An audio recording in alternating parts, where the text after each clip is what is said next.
Exodus. Introduction by Jonathan Domingo. If Genesis is the book of beginnings, Exodus is the book of redemption. It takes the promises introduced in Genesis and begins to show how God moves in power to fulfill them. Where Genesis ends with a family in Egypt, Exodus opens with a nation in bondage. The tension has increased. The promises seem distant. And yet, it is precisely in this setting that God reveals himself more clearly than ever before. The name Exodus means departure or going out, and it refers to one of the most defining events in all of Scripture, the deliverance of Israel from slavery in Egypt. But the book is not merely about leaving a place, it is about coming to know a person. In Exodus, God reveals his name, his power, his holiness, and his desire to dwell among his people. The opening chapters present a sobering reality. The descendants of Abraham, Isaac, and Jacob have multiplied, just as God promised, but they are now enslaved under a new Pharaoh who does not know Joseph.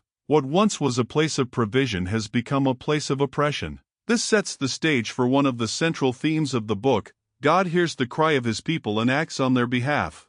Their suffering is not ignored. Their pain is not unseen. God remembers his covenant and moves toward them in compassion and power. Into this darkness steps one of the most significant figures in the Bible, Moses. His story begins with both fragility and providence. Born under a decree of death, preserved through unlikely means, and raised in Pharaoh's household, Moses embodies the tension between two worlds. Yet it is not his upbringing or ability that defines him, it is God's calling. When God meets Moses at the burning bush, everything changes. This moment is one of the most profound revelations in Scripture. God identifies himself as I am who I am, a name that speaks of his eternal, self-existent nature. He is not a tribal deity limited by geography or circumstance.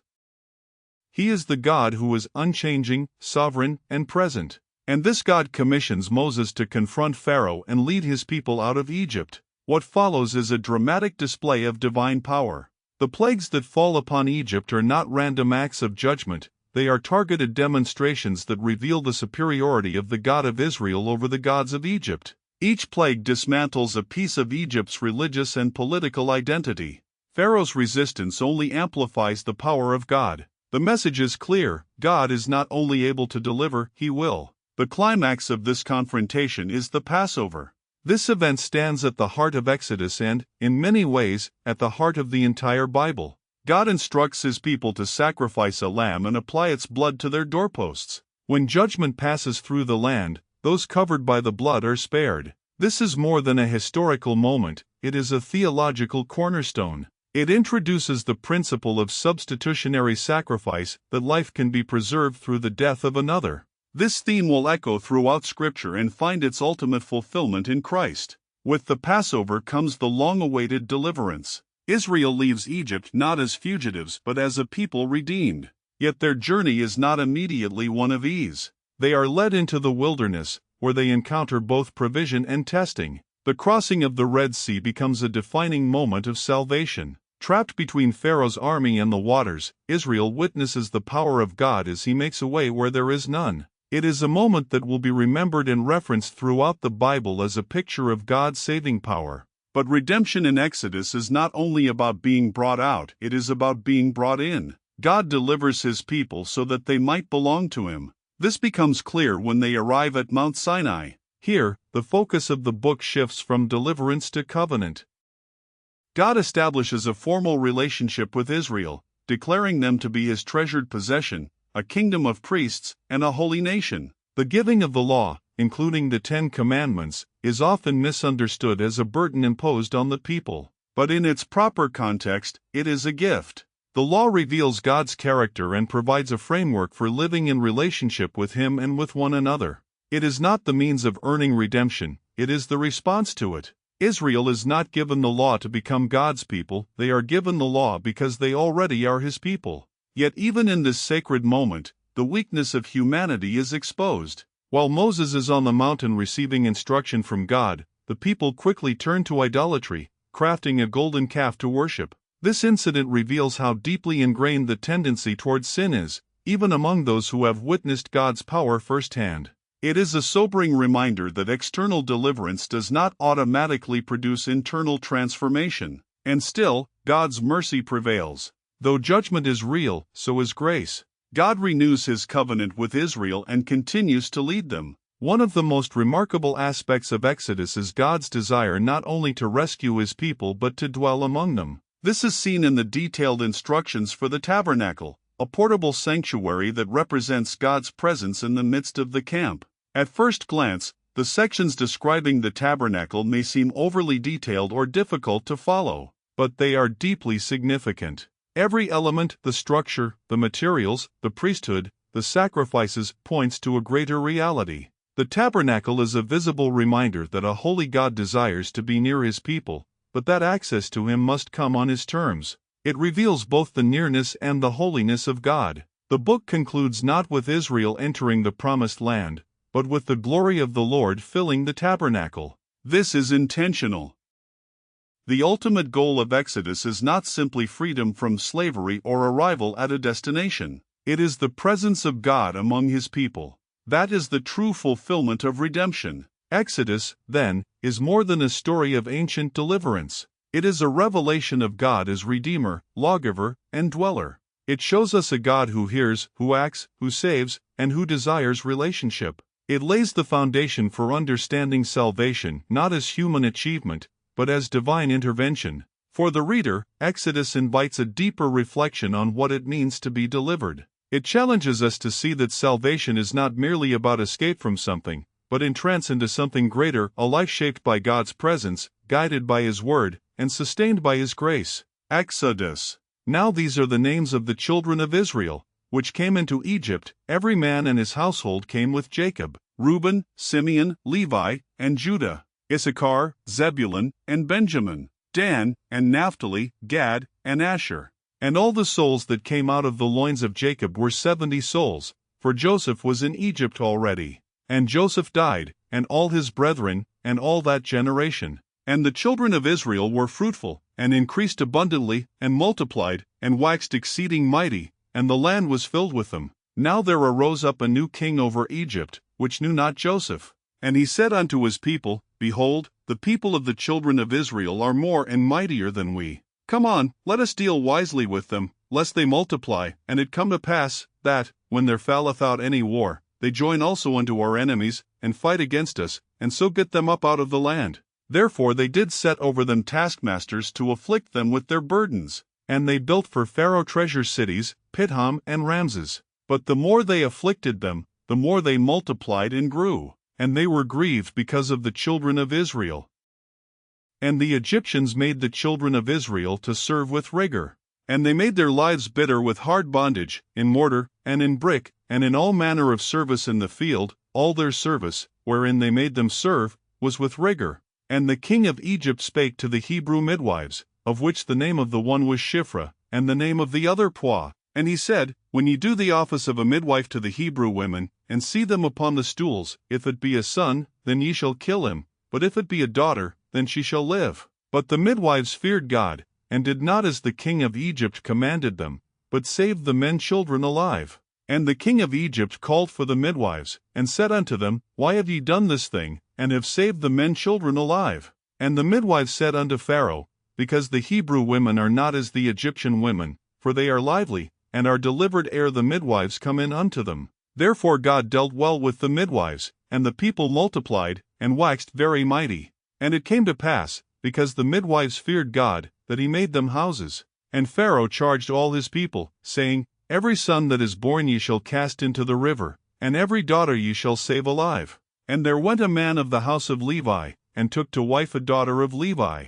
And the woman conceived, and bare a son, and when she saw him that he was a goodly child, she hid him 3 months. And when she could not longer hide him, she took for him an ark of bulrushes, and daubed it with slime and with pitch, and put the child therein, and she laid it in the flags by the river's brink. And his sisters stood afar off, to wit what would be done to him. And the daughter of Pharaoh came down to wash herself at the river, and her maidens walked along by the river's side. And when she saw the ark among the flags, she sent her maid to fetch it. And when she had opened it, she saw the child, and, behold, the babe wept. And she had compassion on him, and said, This is one of the Hebrews' children. Then said his sister to Pharaoh's daughter, Shall I go and call to thee a nurse of the Hebrew women, that she may nurse the child for thee? And Pharaoh's daughter said to her, Go. And the maid went and called the child's mother. And Pharaoh's daughter said unto her, Take this child away, and nurse it for me, and I will give thee thy wages. And the women took the child, and nursed it.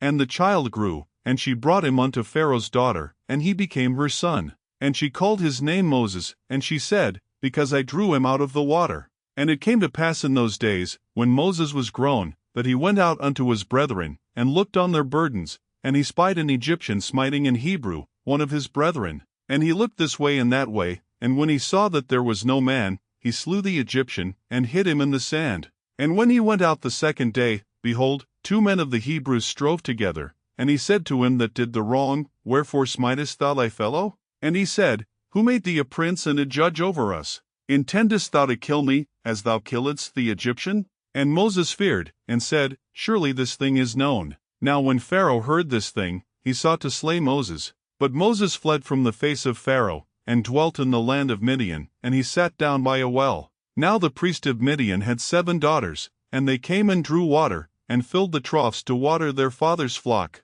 And the shepherds came and drove them away, but Moses stood up and helped them, and watered their flock. And when they came to Reuel their father, he said, How is it that ye are come so soon today? And they said, An Egyptian delivered us out of the hand of the shepherds, and also drew water enough for us, and watered the flock. And he said unto his daughters, And where is he? Why is it that ye have left the man? Call him, that he may eat bread. And Moses was content to dwell with the man, and he gave Moses Zipporah his daughter. And she bare him a son, and he called his name Gershom, for he said, I have been a stranger in a strange land. And it came to pass in process of time, that the king of Egypt died, and the children of Israel sighed by reason of the bondage, and they cried, and their cry came up unto God by reason of the bondage. And God heard their groaning, and God remembered his covenant with Abraham, with Isaac, and with Jacob. And God looked upon the children of Israel, and God had respect unto them. Now Moses kept the flock of Jethro his father-in-law, the priest of Midian, and he led the flock to the backside of the desert, and came to the mountain of God, even to Horeb. And the angel of the Lord appeared unto him in a flame of fire out of the midst of a bush, and he looked, and, behold, the bush burned with fire, and the bush was not consumed. And Moses said, I will now turn aside, and see this great sight, why the bush is not burnt. And when the Lord saw that he turned aside to see, God called unto him out of the midst of the bush, and said, Moses, Moses. And he said, Here am I. And he said, Draw not nigh hither, put off thy shoes from off thy feet, for the place whereon thou standest is holy ground. Moreover he said, I am the God of thy father, the God of Abraham, the God of Isaac, and the God of Jacob. And Moses hid his face, for he was afraid to look upon God. And the Lord said, I have surely seen the affliction of my people which are in Egypt, and have heard their cry by reason of their taskmasters, for I know their sorrows. And I am come down to deliver them out of the hand of the Egyptians, and to bring them up out of that land unto a good land and a large, unto a land flowing with milk and honey, unto the place of the Canaanites, and the Hittites, and the Amorites, and the Perizzites, and the Hivites, and the Jebusites. Now therefore, behold, the cry of the children of Israel is come unto me,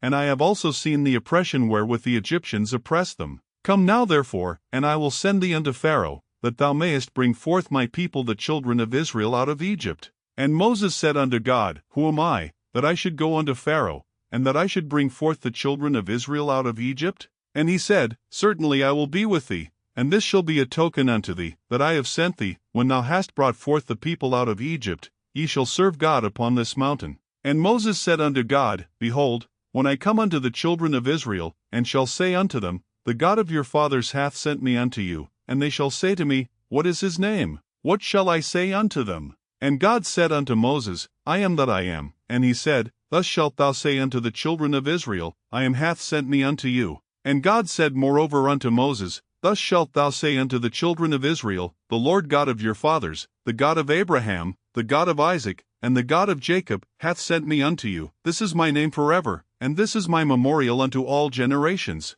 Go, and gather the elders of Israel together, and say unto them, The Lord God of your fathers, the God of Abraham, of Isaac, and of Jacob, appeared unto me, saying, I have surely visited you, and seen that which is done to you in Egypt. And I have said, I will bring you up out of the affliction of Egypt unto the land of the Canaanites, and the Hittites, and the Amorites, and the Perizzites, and the Hivites, and the Jebusites, unto a land flowing with milk and honey. And they shall hearken to thy voice, and thou shalt come, thou and the elders of Israel, unto the king of Egypt, and ye shall say unto him, The Lord God of the Hebrews hath met with us, and now let us go, we beseech thee, 3 days' journey into the wilderness, that we may sacrifice to the Lord our God. And I am sure that the king of Egypt will not let you go, no, not by a mighty hand.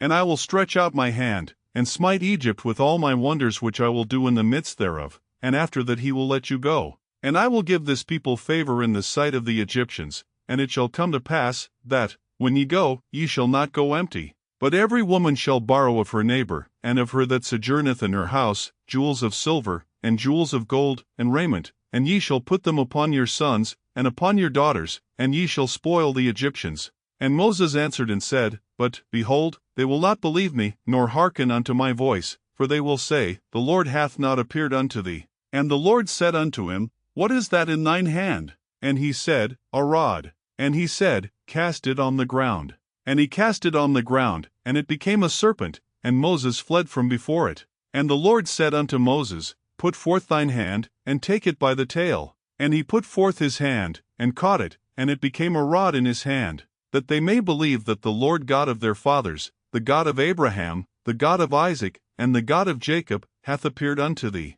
And the Lord said furthermore unto him, Put now thine hand into thy bosom. And he put his hand into his bosom, and when he took it out, behold, his hand was leprous as snow. And he said, Put thine hand into thy bosom again. And he put his hand into his bosom again, and plucked it out of his bosom, and, behold, it was turned again as his other flesh. And it shall come to pass, if they will not believe thee, neither hearken to the voice of the first sign, that they will believe the voice of the latter sign. And it shall come to pass, if they will not believe also these 2 signs, neither hearken unto thy voice, that thou shalt take of the water of the river, and pour it upon the dry land, and the water which thou takest out of the river shall become blood upon the dry land. And Moses said unto the Lord, O my Lord, I am not eloquent, neither heretofore, nor since thou hast spoken unto thy servant, but I am slow of speech, and of a slow tongue. And the Lord said unto him, Who hath made man's mouth? Or who mocketh the dumb, or deaf, or the seeing, or the blind? Have not I the Lord? Now therefore go, and I will be with thy mouth, and teach thee what thou shalt say. And he said, O my Lord, send, I pray thee, by the hand of him whom thou wilt send. And the anger of the Lord was kindled against Moses, and he said, Is not Aaron the Levite thy brother? I know that he can speak well. And also, behold, he cometh forth to meet thee, and when he seeth thee, he will be glad in his heart. And thou shalt speak unto him, and put words in his mouth, and I will be with thy mouth, and with his mouth, and will teach you what ye shall do. And he shall be thy spokesman unto the people, and he shall be, even he shall be to thee instead of a mouth, and thou shalt be to him instead of God. And thou shalt take this rod in thine hand, wherewith thou shalt do signs. And Moses went and returned to Jethro his father-in-law, and said unto him, Let me go, I pray thee, and return unto my brethren which are in Egypt, and see whether they be yet alive. And Jethro said to Moses, Go in peace. And the Lord said unto Moses in Midian, Go, return into Egypt, for all the men are dead which sought thy life. And Moses took his wife and his sons, and set them upon an ass, and he returned to the land of Egypt. And Moses took the rod of God in his hand. And the Lord said unto Moses, When thou goest to return into Egypt, see that thou do all those wonders before Pharaoh, which I have put in thine hand, but I will harden his heart, that he shall not let the people go. And thou shalt say unto Pharaoh, Thus saith the Lord, Israel is my son, even my firstborn. And I say unto thee, Let my son go, that he may serve me. And if thou refuse to let him go, behold, I will slay thy son, even thy firstborn. And it came to pass by the way in the inn, that the Lord met him, and sought to kill him. Then Zipporah took a sharp stone, and cut off the foreskin of her son, and cast it at his feet, and said, Surely a bloody husband art thou to me. So he let him go. Then she said, A bloody husband thou art, because of the circumcision. And the Lord said to Aaron, Go into the wilderness to meet Moses. And he went, and met him in the mount of God, and kissed him. And Moses told Aaron all the words of the Lord who had sent him, and all the signs which he had commanded him. And Moses and Aaron went and gathered together all the elders of the children of Israel. And Aaron spake all the words which the Lord had spoken unto Moses, and did the signs in the sight of the people. And the people believed, and when they heard that the Lord had visited the children of Israel, and that he had looked upon their affliction. Then they bowed their heads and worshipped. And afterward Moses and Aaron went in, and told Pharaoh, Thus saith the Lord God of Israel, Let my people go, that they may hold a feast unto me in the wilderness. And Pharaoh said, Who is the Lord, that I should obey his voice to let Israel go? I know not the Lord, neither will I let Israel go. And they said, The God of the Hebrews hath met with us, let us go, we pray thee, 3 days' journey into the desert, and sacrifice unto the Lord our God, lest he fall upon us with pestilence, or with the sword. And the king of Egypt said unto them, Wherefore do ye, Moses and Aaron, let the people from their works? Get you unto your burdens. And Pharaoh said, Behold, the people of the land now are many, and ye make them rest from their burdens. And Pharaoh commanded the same day the taskmasters of the people, and their officers, saying, Ye shall no more give the people straw to make brick, as heretofore, let them go and gather straw for themselves. And the tale of the bricks, which they did make heretofore, ye shall lay upon them, ye shall not diminish aught thereof, for they be idle. Therefore they cry, saying, Let us go and sacrifice to our God. Let their more work be laid upon the men, that they may labor therein, and let them not regard vain words. And the taskmasters of the people went out, and their officers, and they spake to the people, saying, Thus saith Pharaoh, I will not give you straw. Go ye, get you straw where ye can find it, yet not aught of your work shall be diminished. So the people were scattered abroad throughout all the land of Egypt to gather stubble instead of straw. And the taskmasters hasted them, saying, Fulfill your works, your daily tasks, as when there was straw. And the officers of the children of Israel, which Pharaoh's taskmasters had set over them, were beaten, and demanded, Wherefore have ye not fulfilled your task in making brick both yesterday and today, as heretofore?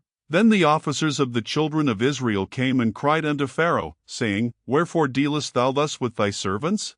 There is no straw given unto thy servants, and they say to us, Make brick, and, behold, thy servants are beaten, but the fault is in thine own people. But he said, Ye are idle, therefore ye say, Let us go and do sacrifice to the Lord. Go therefore now, and work, for there shall no straw be given you, yet shall ye deliver the tale of bricks. And the officers of the children of Israel did see that they were in evil case, after it was said, Ye shall not minish aught from your bricks of your daily task. And they met Moses and Aaron, who stood in the way, as they came forth from Pharaoh. And they said unto them, The Lord look upon you, and judge, because ye have made our savor to be abhorred in the eyes of Pharaoh, and in the eyes of his servants, to put a sword in their hand to slay us. And Moses returned unto the Lord, and said, Lord, wherefore hast thou so evil entreated this people? Why is it that thou hast sent me? For since I came to Pharaoh to speak in thy name, he hath done evil to this people, neither hast thou delivered thy people at all. Then the Lord said unto Moses, Now shalt thou see what I will do to Pharaoh, for with a strong hand shall he let them go, and with a strong hand shall he drive them out of his land. And God spake unto Moses, and said unto him, I am the Lord. And I appeared unto Abraham, unto Isaac, and unto Jacob, by the name of God Almighty, but by my name Jehovah was I not known to them. And I have also established my covenant with them, to give them the land of Canaan, the land of their pilgrimage, wherein they were strangers. And I have also heard the groaning of the children of Israel, whom the Egyptians keep in bondage, and I have remembered my covenant. Wherefore say unto the children of Israel, I am the Lord, and I will bring you out from under the burdens of the Egyptians, and I will rid you out of their bondage, and I will redeem you with a stretched out arm, and with great judgments. And I will take you to me for a people, and I will be to you a God, and ye shall know that I am the Lord your God, which bringeth you out from under the burdens of the Egyptians. And I will bring you in unto the land, concerning the which I did swear to give it to Abraham, to Isaac, and to Jacob, and I will give it you for an heritage. I am the Lord. And Moses spake so unto the children of Israel, but they hearkened not unto Moses for anguish of spirit, and for cruel bondage. And the Lord spake unto Moses, saying, Go in, speak unto Pharaoh king of Egypt, that he let the children of Israel go out of his land. And Moses spake before the Lord, saying, Behold, the children of Israel have not hearkened unto me, how then shall Pharaoh hear me, who am of uncircumcised lips? And the Lord spake unto Moses and unto Aaron, and gave them a charge unto the children of Israel, and unto Pharaoh king of Egypt, to bring the children of Israel out of the land of Egypt. These be the heads of their fathers' houses, the sons of Reuben the firstborn of Israel, Hanok, and Palu, Hezron, and Carmi. These be the families of Reuben. And the sons of Simeon, Jemuel, and Jamin, and Ohad, and Jachin, and Zohar, and Shaul the son of a Canaanitish woman, these are the families of Simeon. And these are the names of the sons of Levi according to their generations, Gershon, and Kohath, and Merari. And the years of the life of Levi were 137 years. The sons of Gershon, Libni, and Shimi, according to their families. And the sons of Kohath, Amram, and Izhar, and Hebron, and Uzziel. And the years of the life of Kohath were 133 years. And the sons of Merari, Mahali and Mushi, these are the families of Levi according to their generations. And Amram took him Jochebed his father's sister to wife, and she bare him Aaron and Moses. And the years of the life of Amram were 137 years. And the sons of Izhar, Korah, and Nepheg, and Zikri. And the sons of Uzziel, Mishael, and Elzaphan, and Zithri. And Aaron took him Elisheba, daughter of Amminadab, sister of Nahshon, to wife, and she bare him Nadab, and Abihu, Eleazar, and Ithamar. And the sons of Korah, Asher, and Elkanah, and Abiasaph, these are the families of the Korites. And Eleazar Aaron's son took him one of the daughters of Putiel to wife, and she bare him Phinehas. These are the heads of the fathers of the Levites according to their families. These are that Aaron and Moses, to whom the Lord said, Bring out the children of Israel from the land of Egypt according to their armies. These are they which spake to Pharaoh king of Egypt, to bring out the children of Israel from Egypt. These are that Moses and Aaron. And it came to pass on the day when the Lord spake unto Moses in the land of Egypt, that the Lord spake unto Moses, saying, I am the Lord, speak thou unto Pharaoh king of Egypt all that I say unto thee. And Moses said before the Lord, Behold, I am of uncircumcised lips, and how shall Pharaoh hearken unto me? And the Lord said unto Moses, See, I have made thee a god to Pharaoh, and Aaron thy brother shall be thy prophet. Thou shalt speak all that I command thee, and Aaron thy brother shall speak unto Pharaoh, that he send the children of Israel out of his land. And I will harden Pharaoh's heart, and multiply my signs and my wonders in the land of Egypt. But Pharaoh shall not hearken unto you, that I may lay my hand upon Egypt, and bring forth mine armies, and my people the children of Israel, out of the land of Egypt by great judgments. And the Egyptians shall know that I am the Lord, when I stretch forth mine hand upon Egypt, and bring out the children of Israel from among them. And Moses and Aaron did as the Lord commanded them, so did they. And Moses was 80 years old, and Aaron 83 years old, when they spake unto Pharaoh. And the Lord spake unto Moses and unto Aaron, saying, When Pharaoh shall speak unto you, saying, Shew a miracle for you, then thou shalt say unto Aaron, Take thy rod, and cast it before Pharaoh, and it shall become a serpent. And Moses and Aaron went in unto Pharaoh, and they did so as the Lord had commanded, and Aaron cast down his rod before Pharaoh, and before his servants, and it became a serpent. Then Pharaoh also called the wise men and the sorcerers, now the magicians of Egypt. They also did in like manner with their enchantments. For they cast down every man his rod, and they became serpents, but Aaron's rod swallowed up their rods. And he hardened Pharaoh's heart, that he hearkened not unto them, as the Lord had said. And the Lord said unto Moses, Pharaoh's heart is hardened, he refuseth to let the people go. Get thee unto Pharaoh in the morning, lo, he goeth out unto the water, and thou shalt stand by the river's brink against he come, and the rod which was turned to a serpent shalt thou take in thine hand. And thou shalt say unto him, The Lord God of the Hebrews hath sent me unto thee, saying, Let my people go, that they may serve me in the wilderness. And, behold, hitherto thou wouldest not hear. Thus saith the Lord, In this thou shalt know that I am the Lord. Behold, I will smite with the rod that is in mine hand upon the waters which are in the river, and they shall be turned to blood. And the fish that is in the river shall die, and the river shall stink, and the Egyptians shall loathe to drink of the water of the river. And the Lord spake unto Moses, Say unto Aaron, Take thy rod, and stretch out thine hand upon the waters of Egypt, upon their streams, upon their rivers, and upon their ponds, and upon all their pools of water, that they may become blood, and that there may be blood throughout all the land of Egypt, both in vessels of wood, and in vessels of stone. And Moses and Aaron did so, as the Lord commanded, and he lifted up the rod, and smote the waters that were in the river, in the sight of Pharaoh, and in the sight of his servants, and all the waters that were in the river were turned to blood. And the fish that was in the river died, and the river stank, and the Egyptians could not drink of the water of the river, and there was blood throughout all the land of Egypt. And the magicians of Egypt did so with their enchantments, and Pharaoh's heart was hardened, neither did he hearken unto them, as the Lord had said. And Pharaoh turned and went into his house, neither did he set his heart to this also. And all the Egyptians digged round about the river for water to drink, for they could not drink of the water of the river. And 7 days were fulfilled, after that the Lord had smitten the river. And the Lord spake unto Moses, Go unto Pharaoh, and say unto him, Thus saith the Lord, Let my people go, that they may serve me. And if thou refuse to let them go, behold, I will smite all thy borders with frogs. And the river shall bring forth frogs abundantly, which shall go up and come into thine house, and into thy bedchamber, and upon thy bed, and into the house of thy servants, and upon thy people, and into thine ovens, and into thy kneading troughs. And the frogs shall come up both on thee, and upon thy people, and upon all thy servants. And the Lord spake unto Moses, Say unto Aaron, Stretch forth thine hand with thy rod over the streams, over the rivers, and over the ponds, and cause frogs to come up upon the land of Egypt.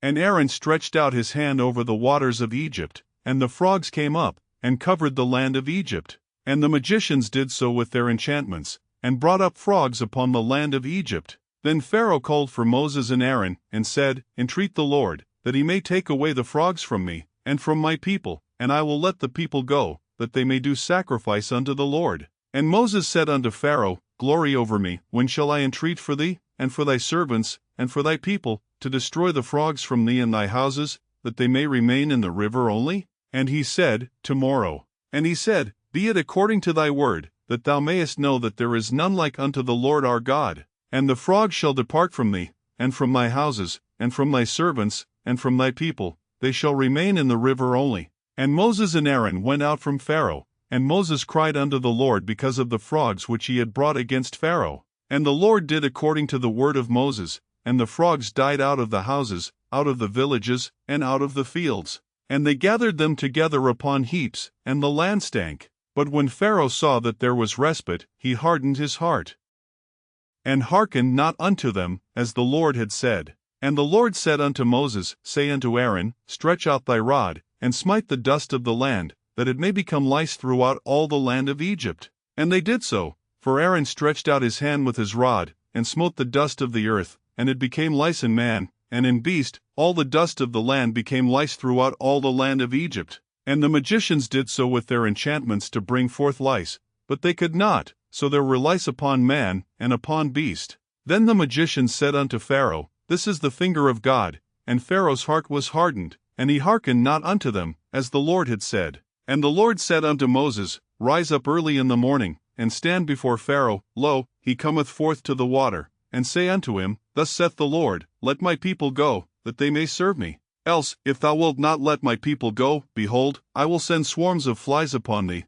and upon thy servants, and upon thy people, and into thy houses. And the houses of the Egyptians shall be full of swarms of flies, and also the ground whereon they are. And I will sever in that day the land of Goshen, in which my people dwell, that no swarms of flies shall be there, to the end thou mayest know that I am the Lord in the midst of the earth. And I will put a division between my people and thy people. Tomorrow shall this sign be. And the Lord did so, and there came a grievous swarm of flies into the house of Pharaoh, and into his servants' houses, and into all the land of Egypt. The land was corrupted by reason of the swarm of flies. And Pharaoh called for Moses and for Aaron, and said, Go ye, sacrifice to your God in the land. And Moses said, It is not meet so to do, for we shall sacrifice the abomination of the Egyptians to the Lord our God. Lo, shall we sacrifice the abomination of the Egyptians before their eyes, and will they not stone us?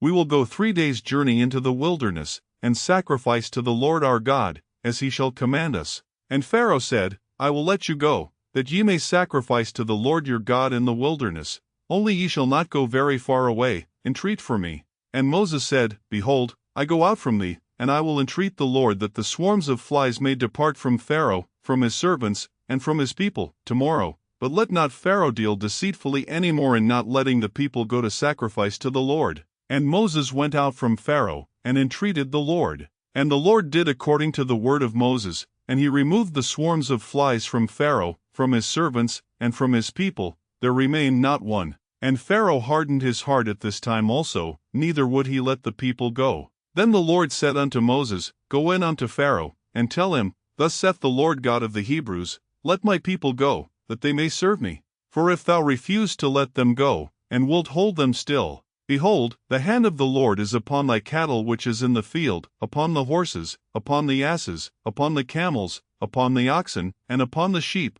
there shall be a very grievous murrain. And the Lord shall sever between the cattle of Israel and the cattle of Egypt, and there shall nothing die of all that is the children's of Israel. And the Lord appointed a set time, saying, Tomorrow the Lord shall do this thing in the land.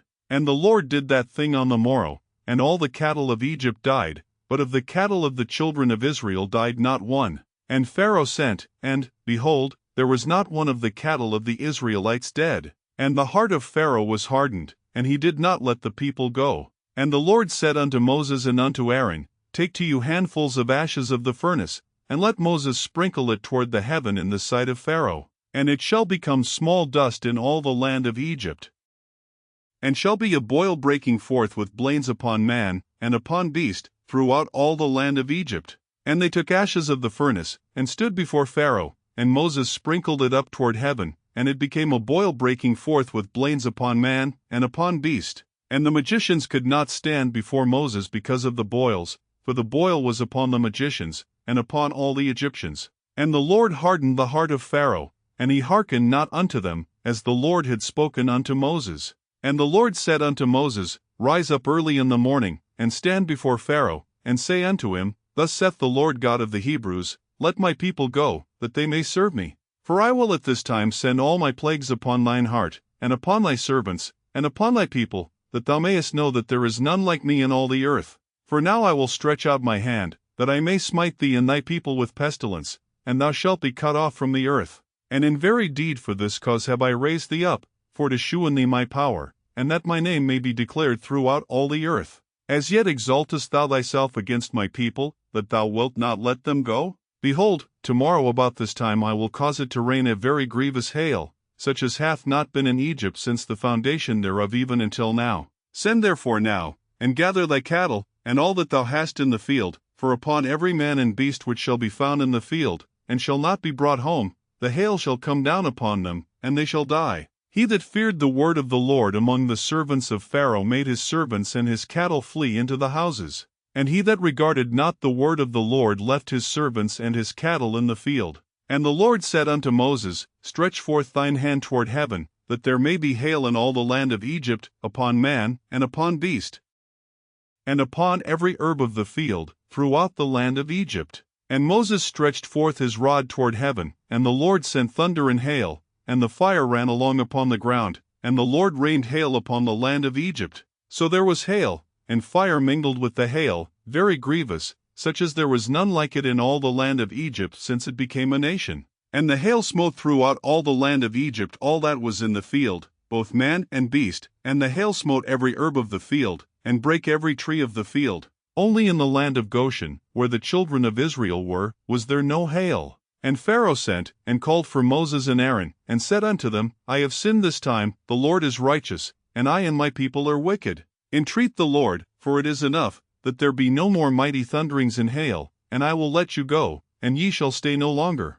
And Moses said unto him, As soon as I am gone out of the city, I will spread abroad my hands unto the Lord, and the thunder shall cease, neither shall there be any more hail, that thou mayest know how that the earth is the Lord's. But as for thee and thy servants, I know that ye will not yet fear the Lord God. And the flax and the barley was smitten, for the barley was in the ear, and the flax was bald. But the wheat and the rye were not smitten, for they were not grown up. And Moses went out of the city from Pharaoh, and spread abroad his hands unto the Lord, and the thunders and hail ceased, and the rain was not poured upon the earth. And when Pharaoh saw that the rain and the hail and the thunders were ceased, he sinned yet more, and hardened his heart, he and his servants. And the heart of Pharaoh was hardened, neither would he let the children of Israel go, as the Lord had spoken by Moses. And the Lord said unto Moses, Go in unto Pharaoh, for I have hardened his heart, and the heart of his servants, that I might shew these my signs before him, and that thou mayest tell in the ears of thy son, and of thy son's son, what things I have wrought in Egypt, and my signs which I have done among them, that ye may know how that I am the Lord. And Moses and Aaron came in unto Pharaoh, and said unto him, Thus saith the Lord God of the Hebrews, How long wilt thou refuse to humble thyself before me? Let my people go, that they may serve me. Else, if thou refuse to let my people go, behold, tomorrow will I bring the locusts into thy coast, and they shall cover the face of the earth, that one cannot be able to see the earth, and they shall eat the residue of that which is escaped, which remaineth unto you from the hail, and shall eat every tree which groweth for you out of the field. And they shall fill thy houses, and the houses of all thy servants, and the houses of all the Egyptians, which neither thy fathers, nor thy fathers' fathers have seen, since the day that they were upon the earth unto this day. And he turned himself, and went out from Pharaoh. And Pharaoh's servants said unto him, How long shall this man be a snare unto us? Let the men go, that they may serve the Lord their God. Knowest thou not yet that Egypt is destroyed? And Moses and Aaron were brought again unto Pharaoh. And he said unto them, Go, serve the Lord your God. But who are they that shall go? And Moses said, We will go with our young and with our old, with our sons and with our daughters, with our flocks and with our herds will we go, for we must hold a feast unto the Lord. And he said unto them, Let the Lord be so with you, as I will let you go, and your little ones, look to it, for evil is before you. Not so, go now ye that are men, and serve the Lord, for that ye did desire. And they were driven out from Pharaoh's presence. And the Lord said unto Moses, Stretch out thine hand over the land of Egypt for the locusts, that they may come up upon the land of Egypt, and eat every herb of the land, even all that the hail hath left. And Moses stretched forth his rod over the land of Egypt, and the Lord brought an east wind upon the land all that day, and all that night, and when it was morning, the east wind brought the locusts. And the locust went up over all the land of Egypt, and rested in all the coasts of Egypt. Very grievous were they. Before them there were no such locusts as they, neither after them shall be such. For they covered the face of the whole earth, so that the land was darkened, and they did eat every herb of the land, and all the fruit of the trees which the hail had left, and there remained not any green thing in the trees, or in the herbs of the field, through all the land of Egypt. Then Pharaoh called for Moses and Aaron in haste, and he said, I have sinned against the Lord your God, and against you. Now therefore forgive, I pray thee, my sin only this once, and entreat the Lord your God, that he may take away from me this death only. And he went out from Pharaoh, and entreated the Lord. And the Lord turned a mighty strong west wind, which took away the locusts, and cast them into the Red Sea. There remained not one locust in all the coasts of Egypt. But the Lord hardened Pharaoh's heart, so that he would not let the children of Israel go. And the Lord said unto Moses, Stretch out thine hand toward heaven, that there may be darkness over the land of Egypt, even darkness which may be felt. And Moses stretched forth his hand toward heaven, and there was a thick darkness in all the land of Egypt 3 days. They saw not one another, neither rose any from his place for 3 days. But all the children of Israel had light in their dwellings. And Pharaoh called unto Moses, and said, Go ye, serve the Lord, only let your flocks and your herds be stayed, let your little ones also go with you. And Moses said, Thou must give us also sacrifices and burnt offerings, that we may sacrifice unto the Lord our God.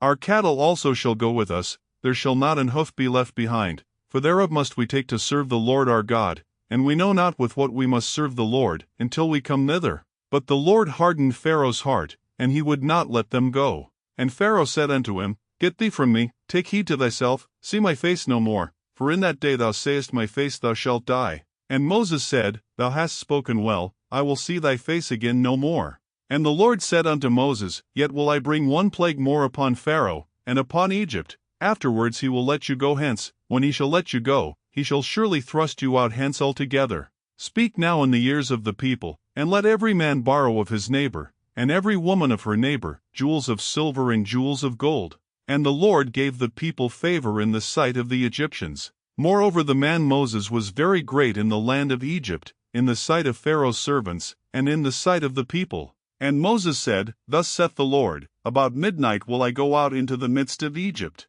And all the firstborn in the land of Egypt shall die, from the firstborn of Pharaoh that sitteth upon his throne, even unto the firstborn of the maidservant that is behind the mill, and all the firstborn of beasts. And there shall be a great cry throughout all the land of Egypt, such as there was none like it, nor shall be like it any more. But against any of the children of Israel shall not a dog move his tongue, against man or beast, that ye may know how that the Lord doth put a difference between the Egyptians and Israel. And all these thy servants shall come down unto me, and bow down themselves unto me, saying, Get thee out, and all the people that follow thee, and after that I will go out. And he went out from Pharaoh in a great anger. And the Lord said unto Moses, Pharaoh shall not hearken unto you, that my wonders may be multiplied in the land of Egypt.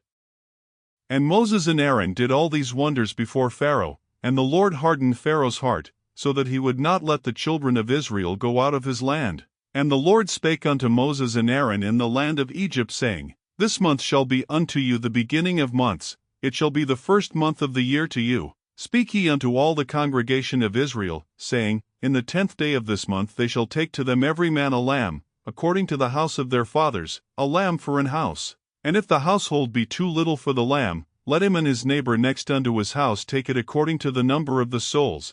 Every man according to his eating shall make your count for the lamb. Your lamb shall be without blemish, a male of the first year. Ye shall take it out from the sheep, or from the goats. And ye shall keep it up until the 14th day of the same month, and the whole assembly of the congregation of Israel shall kill it in the evening. And they shall take of the blood, and strike it on the 2 side posts and on the upper doorpost of the houses, wherein they shall eat it. And they shall eat the flesh in that night, roast with fire, and unleavened bread, and with bitter herbs they shall eat it. Eat not of it raw, nor sodden at all with water, but roast with fire, his head with his legs, and with the purtenance thereof. And ye shall let nothing of it remain until the morning, and that which remaineth of it until the morning ye shall burn with fire. And thus shall ye eat it, with your loins girded, your shoes on your feet, and your staff in your hand, and ye shall eat it in haste. It is the Lord's Passover. For I will pass through the land of Egypt this night, and will smite all the firstborn in the land of Egypt, both man and beast, and against all the gods of Egypt I will execute judgment. I am the Lord. And the blood shall be to you for a token upon the houses where ye are, and when I see the blood, I will pass over you, and the plague shall not be upon you to destroy you, when I smite the land of Egypt. And this day shall be unto you for a memorial, and ye shall keep it a feast to the Lord throughout your generations. Ye shall keep it a feast by an ordinance forever. 7 days shall ye eat unleavened bread, even the first day ye shall put away leaven out of your houses. For whosoever eateth leavened bread from the first day until the 7th day, that soul shall be cut off from Israel. And in the first day there shall be an holy convocation, and in the 7th day there shall be an holy convocation to you. No manner of work shall be done in them, save that which every man must eat, that only may be done of you. And ye shall observe the feast of unleavened bread, for in this selfsame day have I brought your armies out of the land of Egypt. Therefore shall ye observe this day in your generations by an ordinance forever. In the 1st month, on the 14th day of the month at even, ye shall eat unleavened bread, until the 21st day of the month at even. 7 days shall there be no leaven found in your houses, for whosoever eateth that which is leavened, even that soul shall be cut off from the congregation of Israel, whether he be a stranger, or born in the land. Ye shall eat nothing leavened, in all your habitations shall ye eat unleavened bread. Then Moses called for all the elders of Israel, and said unto them, Draw out and take you a lamb according to your families, and kill the Passover. And ye shall take a bunch of hyssop, and dip it in the blood that is in the basin, and strike the lintel and the 2 side posts with the blood that is in the basin. And none of you shall go out at the door of his house until the morning. For the Lord will pass through to smite the Egyptians, and when he seeth the blood upon the lintel, and on the 2 side posts, the Lord will pass over the door, and will not suffer the destroyer to come in unto your houses to smite you. And ye shall observe this thing for an ordinance to thee and to thy sons forever. And it shall come to pass, when ye be come to the land which the Lord will give you, according as he hath promised, that ye shall keep this service. And it shall come to pass, when your children shall say unto you, What mean ye by this service? That ye shall say, It is the sacrifice of the Lord's Passover, who passed over the houses of the children of Israel in Egypt, when he smote the Egyptians, and delivered our houses. And the people bowed the head and worshipped. And the children of Israel went away, and did as the Lord had commanded Moses and Aaron, so did they. And it came to pass, that at midnight the Lord smote all the firstborn in the land of Egypt, from the firstborn of Pharaoh that sat on his throne unto the firstborn of the captive that was in the dungeon, and all the firstborn of cattle. And Pharaoh rose up in the night, he, and all his servants, and all the Egyptians, and there was a great cry in Egypt, for there was not a house where there was not one dead. And he called for Moses and Aaron by night, and said, Rise up, and get you forth from among my people, both ye and the children of Israel, and go, serve the Lord, as ye have said. Also take your flocks and your herds, as ye have said, and be gone, and bless me also. And the Egyptians were urgent upon the people, that they might send them out of the land in haste, for they said, We be all dead men. And the people took their dough before it was leavened, their kneading troughs being bound up and their clothes upon their shoulders. And the children of Israel did according to the word of Moses, and they borrowed of the Egyptians jewels of silver, and jewels of gold, and raiment. And the Lord gave the people favor in the sight of the Egyptians, so that they lent unto them such things as they required, and they spoiled the Egyptians. And the children of Israel journeyed from Ramesses to Succoth, about 600,000 on foot that were men, beside children. And a mixed multitude went up also with them, and flocks, and herds, even very much cattle. And they baked unleavened cakes of the dough which they brought forth out of Egypt, for it was not leavened, because they were thrust out of Egypt, and could not tarry, neither had they prepared for themselves any victual. Now the sojourning of the children of Israel, who dwelt in Egypt, was 430 years. And it came to pass at the end of the 430 years, even the selfsame day it came to pass, that all the hosts of the Lord went out from the land of Egypt. It is a night to be much observed unto the Lord for bringing them out from the land of Egypt. This is that night of the Lord to be observed of all the children of Israel in their generations. And the Lord said unto Moses and Aaron, This is the ordinance of the Passover, there shall no stranger eat thereof. But every man's servant that is bought for money, when thou hast circumcised him, then shall he eat thereof. A foreigner and an hired servant shall not eat thereof. In one house shall it be eaten. Thou shalt not carry forth aught of the flesh abroad out of the house, neither shall ye break a bone thereof. All the congregation of Israel shall keep it. And when a stranger shall sojourn with thee, and will keep the Passover to the Lord, let all his males be circumcised, and then let him come near and keep it, and he shall be as one that is born in the land, for no uncircumcised person shall eat thereof. One law shall be to him that is homeborn, and unto the stranger that sojourneth among you. Thus did all the children of Israel, as the Lord commanded Moses and Aaron, so did they. And it came to pass the selfsame day, that the Lord did bring the children of Israel out of the land of Egypt by their armies. And the Lord spake unto Moses, saying, Sanctify unto me all the firstborn, whatsoever openeth the womb among the children of Israel, both of man and of beast, it is mine. And Moses said unto the people, Remember this day, in which ye came out from Egypt, out of the house of bondage,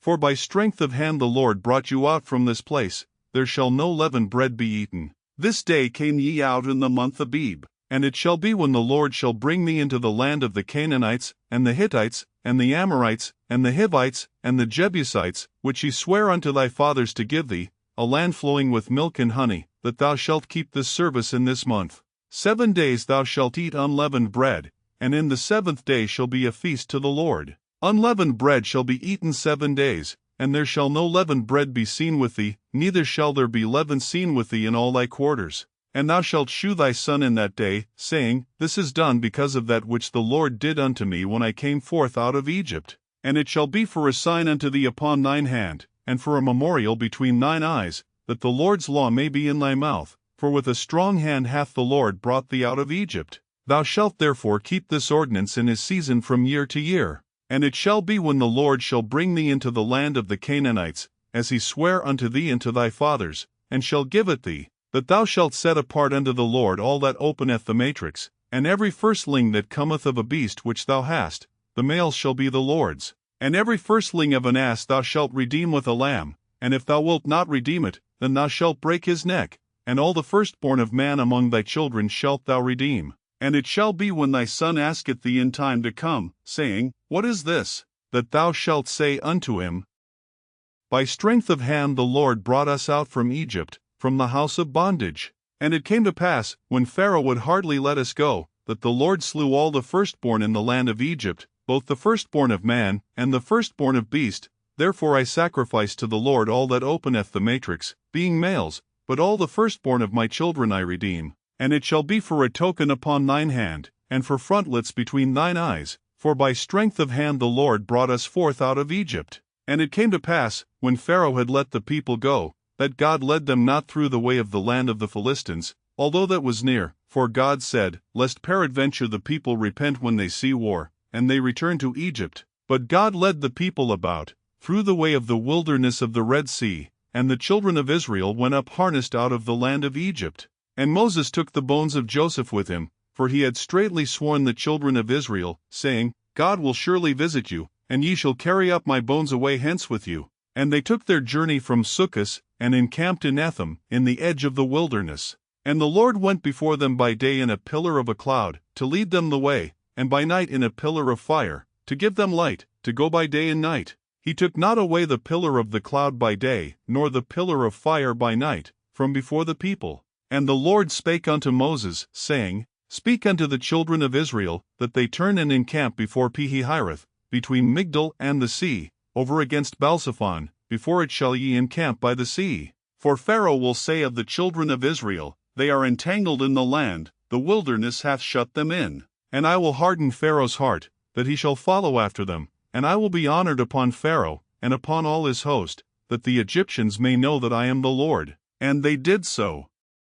And it was told the king of Egypt that the people fled, and the heart of Pharaoh and of his servants was turned against the people, and they said, Why have we done this, that we have let Israel go from serving us? And he made ready his chariot, and took his people with him. And he took 600 chosen chariots, and all the chariots of Egypt, and captains over every one of them. And the Lord hardened the heart of Pharaoh king of Egypt, and he pursued after the children of Israel, and the children of Israel went out with an high hand. But the Egyptians pursued after them, all the horses and chariots of Pharaoh, and his horsemen, and his army, and overtook them encamping by the sea, beside Pi-hahiroth, before Baalzephon. And when Pharaoh drew nigh, the children of Israel lifted up their eyes, and, behold, the Egyptians marched after them, and they were sore afraid, and the children of Israel cried out unto the Lord. And they said unto Moses, Because there were no graves in Egypt, hast thou taken us away to die in the wilderness? Wherefore hast thou dealt thus with us, to carry us forth out of Egypt? Is not this the word that we did tell thee in Egypt, saying, Let us alone, that we may serve the Egyptians? For it had been better for us to serve the Egyptians, than that we should die in the wilderness. And Moses said unto the people, Fear ye not, stand still, and see the salvation of the Lord, which he will shew to you today. For the Egyptians whom ye have seen today, ye shall see them again no more forever. The Lord shall fight for you, and ye shall hold your peace. And the Lord said unto Moses, Wherefore criest thou unto me? Speak unto the children of Israel, that they go forward. But lift thou up thy rod, and stretch out thine hand over the sea, and divide it, and the children of Israel shall go on dry ground through the midst of the sea. And I, behold, I will harden the hearts of the Egyptians, and they shall follow them, and I will get me honor upon Pharaoh, and upon all his host, upon his chariots, and upon his horsemen. And the Egyptians shall know that I am the Lord, when I have gotten me honor upon Pharaoh, upon his chariots, and upon his horsemen. And the angel of God, which went before the camp of Israel, removed and went behind them, and the pillar of the cloud went from before their face, and stood behind them. And it came between the camp of the Egyptians and the camp of Israel, and it was a cloud and darkness to them, but it gave light by night to these, so that the one came not near the other all the night. And Moses stretched out his hand over the sea, and the Lord caused the sea to go back by a strong east wind all that night, and made the sea dry land, and the waters were divided. And the children of Israel went into the midst of the sea upon the dry ground, and the waters were a wall unto them on their right hand, and on their left. And the Egyptians pursued, and went in after them to the midst of the sea, even all Pharaoh's horses, his chariots, and his horsemen. And it came to pass, that in the morning watch the Lord looked unto the host of the Egyptians through the pillar of fire and of the cloud, and troubled the host of the Egyptians, and took off their chariot wheels, that they drave them heavily, so that the Egyptians said, Let us flee from the face of Israel, for the Lord fighteth for them against the Egyptians. And the Lord said unto Moses, Stretch out thine hand over the sea, that the waters may come again upon the Egyptians, upon their chariots, and upon their horsemen. And Moses stretched forth his hand over the sea, and the sea returned to his strength when the morning appeared, and the Egyptians fled against it, and the Lord overthrew the Egyptians in the midst of the sea. And the waters returned, and covered the chariots, and the horsemen, and all the host of Pharaoh that came into the sea after them. There remained not so much as one of them. But the children of Israel walked upon dry land in the midst of the sea, and the waters were a wall unto them on their right hand, and on their left. Thus the Lord saved Israel that day out of the hand of the Egyptians, and Israel saw the Egyptians dead upon the sea shore. And Israel saw that great work which the Lord did upon the Egyptians, and the people feared the Lord, and believed the Lord, and his servant Moses. Then sang Moses and the children of Israel this song unto the Lord, and spake, saying, I will sing unto the Lord, for he hath triumphed gloriously, the horse and his rider hath he thrown into the sea. The Lord is my strength and song, and he is become my salvation. He is my God, and I will prepare him an habitation, my father's God, and I will exalt him. The Lord is a man of war, the Lord is his name. Pharaoh's chariots and his host hath he cast into the sea, his chosen captains also are drowned in the Red Sea. The depths have covered them, they sank into the bottom as a stone. Thy right hand, O Lord, is become glorious in power, thy right hand, O Lord, hath dashed in pieces the enemy. And in the greatness of thine excellency thou hast overthrown them that rose up against thee, thou sentest forth thy wrath, which consumed them as stubble. And with the blast of thy nostrils the waters were gathered together, the floods stood upright as an heap, and the depths were congealed in the heart of the sea. The enemy said, I will pursue, I will overtake, I will divide the spoil, my lust shall be satisfied upon them, I will draw my sword, my hand shall destroy them. Thou didst blow with thy wind, the sea covered them, they sank as lead in the mighty waters. Who is like unto thee, O Lord, among the gods? Who is like thee, glorious in holiness, fearful in praises, doing wonders? Thou stretchedst out thy right hand, the earth swallowed them. Thou in thy mercy hast led forth the people which thou hast redeemed. Thou hast guided them in thy strength unto thy holy habitation. The people shall hear, and be afraid, sorrow shall take hold on the inhabitants of Palestina. Then the dukes of Edom shall be amazed, the mighty men of Moab, trembling shall take hold upon them, all the inhabitants of Canaan shall melt away. Fear and dread shall fall upon them, by the greatness of thine arm they shall be as still as a stone, till thy people pass over, O Lord, till the people pass over, which thou hast purchased. Thou shalt bring them in, and plant them in the mountain of thine inheritance, in the place, O Lord, which thou hast made for thee to dwell in the sanctuary, O Lord, which thy hands have established. The Lord shall reign forever and ever. For the horse of Pharaoh went in with his chariots and with his horsemen into the sea, and the Lord brought again the waters of the sea upon them, but the children of Israel went on dry land in the midst of the sea. And Miriam the prophetess, the sister of Aaron, took a timbrel in her hand, and all the women went out after her with timbrels and with dances. And Miriam answered them, Sing ye to the Lord, for he hath triumphed gloriously, the horse and his rider hath he thrown into the sea. So Moses brought Israel from the Red Sea, and they went out into the wilderness of Shur, and they went 3 days in the wilderness, and found no water. And when they came to Marah, they could not drink of the waters of Marah, for they were bitter, therefore the name of it was called Marah. And the people murmured against Moses, saying, What shall we drink? And he cried unto the Lord, and the Lord shewed him a tree, which when he had cast into the waters were made sweet. There he made for them a statute and an ordinance, and there he proved them, and said, If thou wilt diligently hearken to the voice of the Lord thy God, and wilt do that which is right in his sight, and wilt give ear to his commandments, and keep all his statutes, I will put none of these diseases upon thee, which I have brought upon the Egyptians, for I am the Lord that healeth thee. And they came to Elim, where were 12 wells of water, and 60 palm trees, and they encamped there by the waters.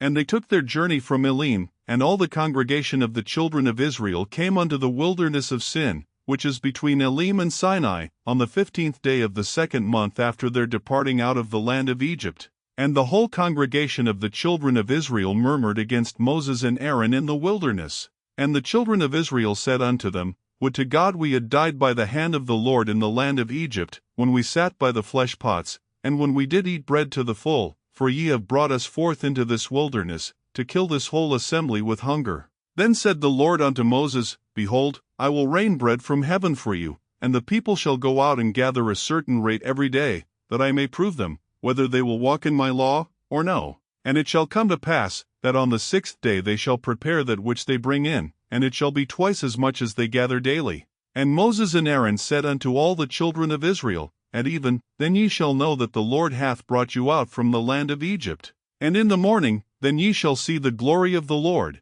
for that he heareth your murmurings against the Lord. And what are we, that ye murmur against us? And Moses said, This shall be, when the Lord shall give you in the evening flesh to eat, and in the morning bread to the full, for that the Lord heareth your murmurings which ye murmur against him. And what are we? Your murmurings are not against us, but against the Lord. And Moses spake unto Aaron, Say unto all the congregation of the children of Israel, Come near before the Lord, for he hath heard your murmurings. And it came to pass, as Aaron spake unto the whole congregation of the children of Israel, that they looked toward the wilderness, and, behold, the glory of the Lord appeared in the cloud. And the Lord spake unto Moses, saying, I have heard the murmurings of the children of Israel. Speak unto them, saying, At even ye shall eat flesh, and in the morning ye shall be filled with bread, and ye shall know that I am the Lord your God. And it came to pass, that at even the quails came up, and covered the camp, and in the morning the dew lay round about the host. And when the dew that lay was gone up, behold, upon the face of the wilderness there lay a small round thing,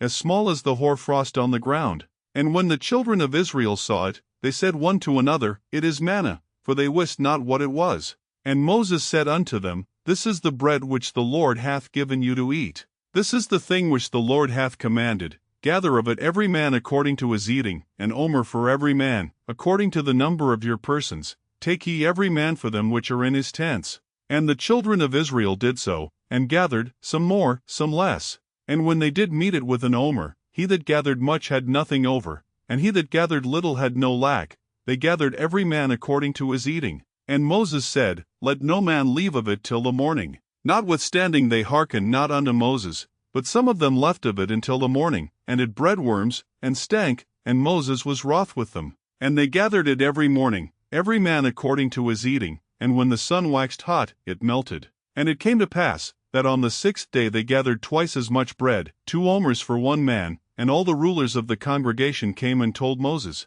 And he said unto them, This is that which the Lord hath said.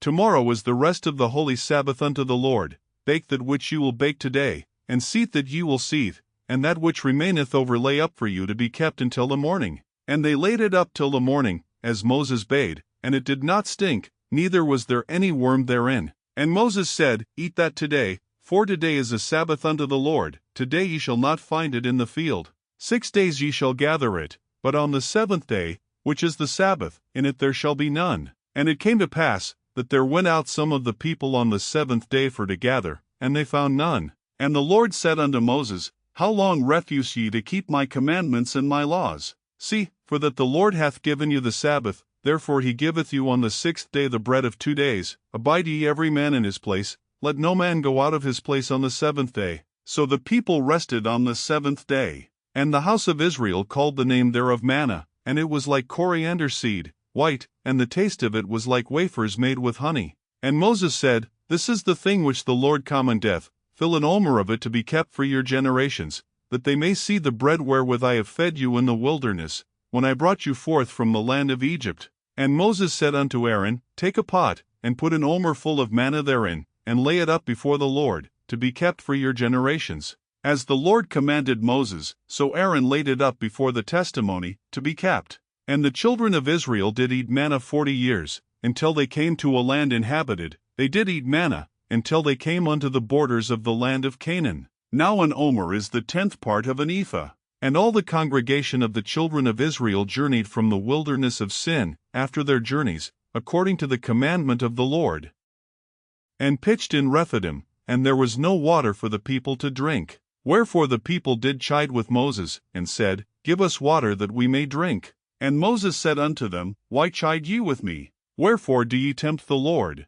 And the people thirsted there for water, and the people murmured against Moses, and said, Wherefore is this that thou hast brought us up out of Egypt, to kill us and our children and our cattle with thirst? And Moses cried unto the Lord, saying, What shall I do unto this people? They be almost ready to stone me. And the Lord said unto Moses, Go on before the people, and take with thee of the elders of Israel, and thy rod, wherewith thou smotest the river, take in thine hand, and go. Behold, I will stand before thee there upon the rock in Horeb, and thou shalt smite the rock, and there shall come water out of it, that the people may drink. And Moses did so in the sight of the elders of Israel. And he called the name of the place Massah and Meribah, because of the chiding of the children of Israel, and because they tempted the Lord, saying, Is the Lord among us, or not? Then came Amalek, and fought with Israel in Rephidim. And Moses said unto Joshua, Choose us out men, and go out, fight with Amalek. Tomorrow I will stand on the top of the hill with the rod of God in mine hand.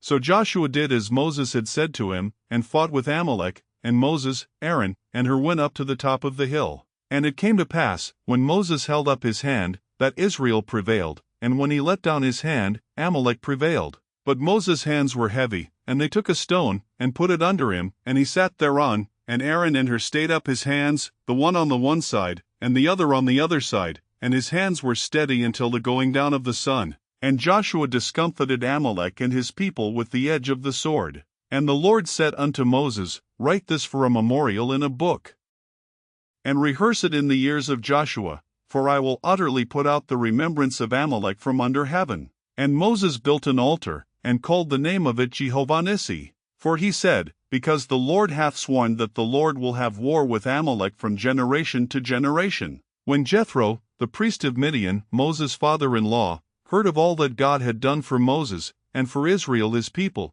and that the Lord had brought Israel out of Egypt, then Jethro, Moses' father-in-law, took Zipporah, Moses' wife, after he had sent her back, and her 2 sons, of which the name of the one was Gershom, for he said, I have been an alien in a strange land. And the name of the other was Eleazar, for the God of my father, said he, was mine help, and delivered me from the sword of Pharaoh. And Jethro, Moses' father-in-law, came with his sons and his wife unto Moses into the wilderness, where he encamped at the mount of God. And he said unto Moses, I thy father-in-law Jethro am come unto thee, and thy wife, and her 2 sons with her. And Moses went out to meet his father-in-law, and did obeisance, and kissed him, and they asked each other of their welfare, and they came into the tent. And Moses told his father-in-law all that the Lord had done unto Pharaoh and to the Egyptians for Israel's sake, and all the travail that had come upon them by the way, and how the Lord delivered them. And Jethro rejoiced for all the goodness which the Lord had done to Israel, whom he had delivered out of the hand of the Egyptians. And Jethro said, Blessed be the Lord, who hath delivered you out of the hand of the Egyptians, and out of the hand of Pharaoh, who hath delivered the people from under the hand of the Egyptians. Now I know that the Lord is greater than all gods, for in the thing wherein they dealt proudly he was above them. And Jethro, Moses' father-in-law, took a burnt offering and sacrifices for God, and Aaron came, and all the elders of Israel, to eat bread with Moses' father-in-law before God. And it came to pass on the morrow, that Moses sat to judge the people, and the people stood by Moses from the morning unto the evening. And when Moses' father-in-law saw all that he did to the people, he said, What is this thing that thou doest to the people? Why sittest thou thyself alone, and all the people stand by thee from morning unto even? And Moses said unto his father-in-law, Because the people come unto me to inquire of God. When they have a matter, they come unto me, and I judge between one and another, and I do make them know the statutes of God, and his laws. And Moses' father-in-law said unto him, The thing that thou doest is not good. Thou wilt surely wear away, both thou, and this people that is with thee, for this thing is too heavy for thee, thou art not able to perform it thyself alone. Hearken now unto my voice, I will give thee counsel, and God shall be with thee. Be thou for the people to Godward, that thou mayest bring the causes unto God. And thou shalt teach them ordinances and laws, and shalt shew them the way wherein they must walk, and the work that they must do. Moreover thou shalt provide out of all the people able men, such as fear God, men of truth, hating covetousness, and place such over them, to be rulers of thousands, and rulers of hundreds, rulers of 50s, and rulers of 10s. And let them judge the people at all seasons. And it shall be, that every great matter they shall bring unto thee, but every small matter they shall judge, so shall it be easier for thyself, and they shall bear the burden with thee. If thou shalt do this thing, and God command thee so, then thou shalt be able to endure, and all this people shall also go to their place in peace. So Moses hearkened to the voice of his father-in-law, and did all that he had said. And Moses chose able men out of all Israel, and made them heads over the people, rulers of thousands, rulers of hundreds, rulers of 50s, and rulers of 10s. And they judged the people at all seasons. The hard causes they brought unto Moses, but every small matter they judged themselves. And Moses let his father-in-law depart, and he went his way into his own land. In the 3rd month, when the children of Israel were gone forth out of the land of Egypt, the same day came they into the wilderness of Sinai. For they were departed from Rephidim, and were come to the desert of Sinai, and had pitched in the wilderness, and there Israel camped before the mount.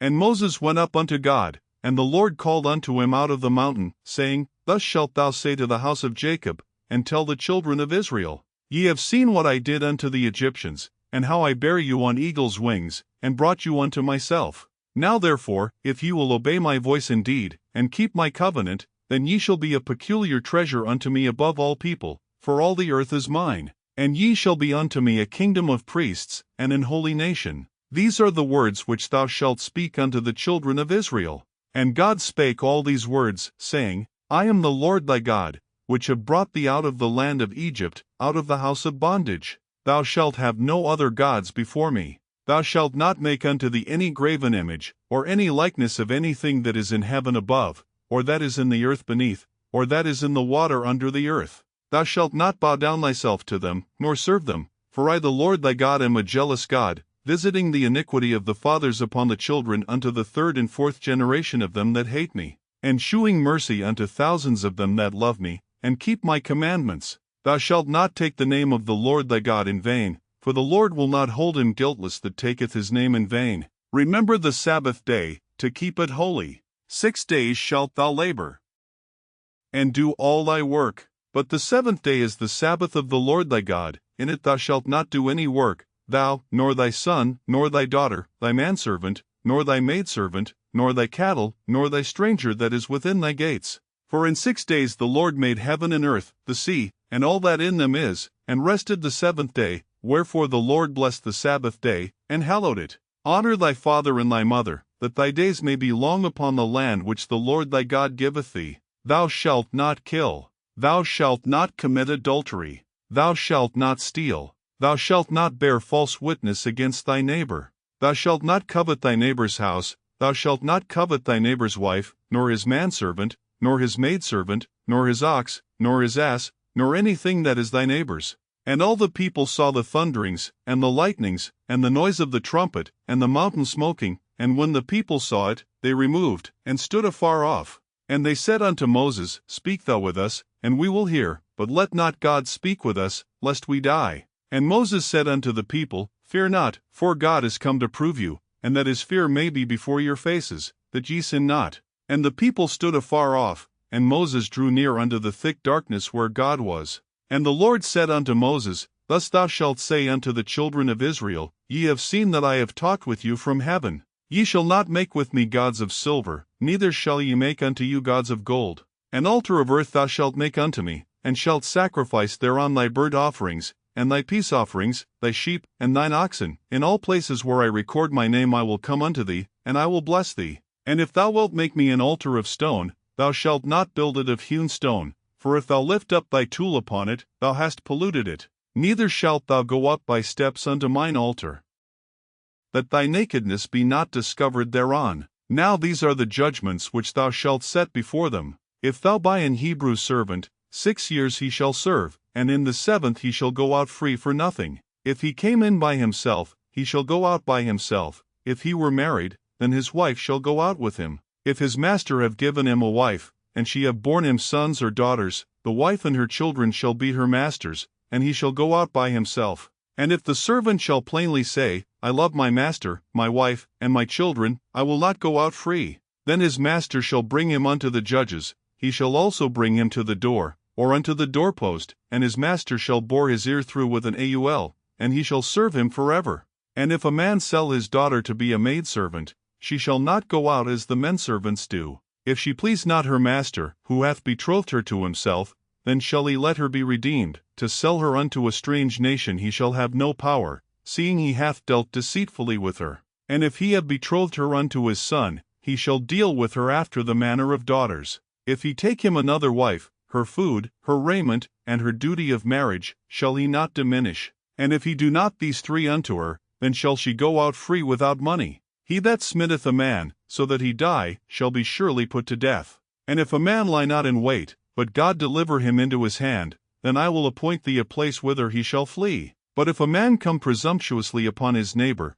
to slay him with guile, thou shalt take him from mine altar, that he may die. And he that smitteth his father, or his mother, shall be surely put to death. And he that stealeth a man, and selleth him, or if he be found in his hand, he shall surely be put to death. And he that curseth his father, or his mother, shall surely be put to death. And if men strive together, and one smite another with a stone, or with his fist, and he die not, but keepeth his bed, if he rise again, and walk abroad upon his staff, then shall he that smote him be quit, only he shall pay for the loss of his time, and shall cause him to be thoroughly healed. And if a man smite his servant, or his maid, with a rod, and he die under his hand, he shall be surely punished. Notwithstanding, if he continue a day or 2, he shall not be punished, for he is his money. If men strive, and hurt a woman with child, so that her fruit depart from her, and yet no mischief follow, he shall be surely punished, according as the woman's husband will lay upon him, and he shall pay as the judges determine.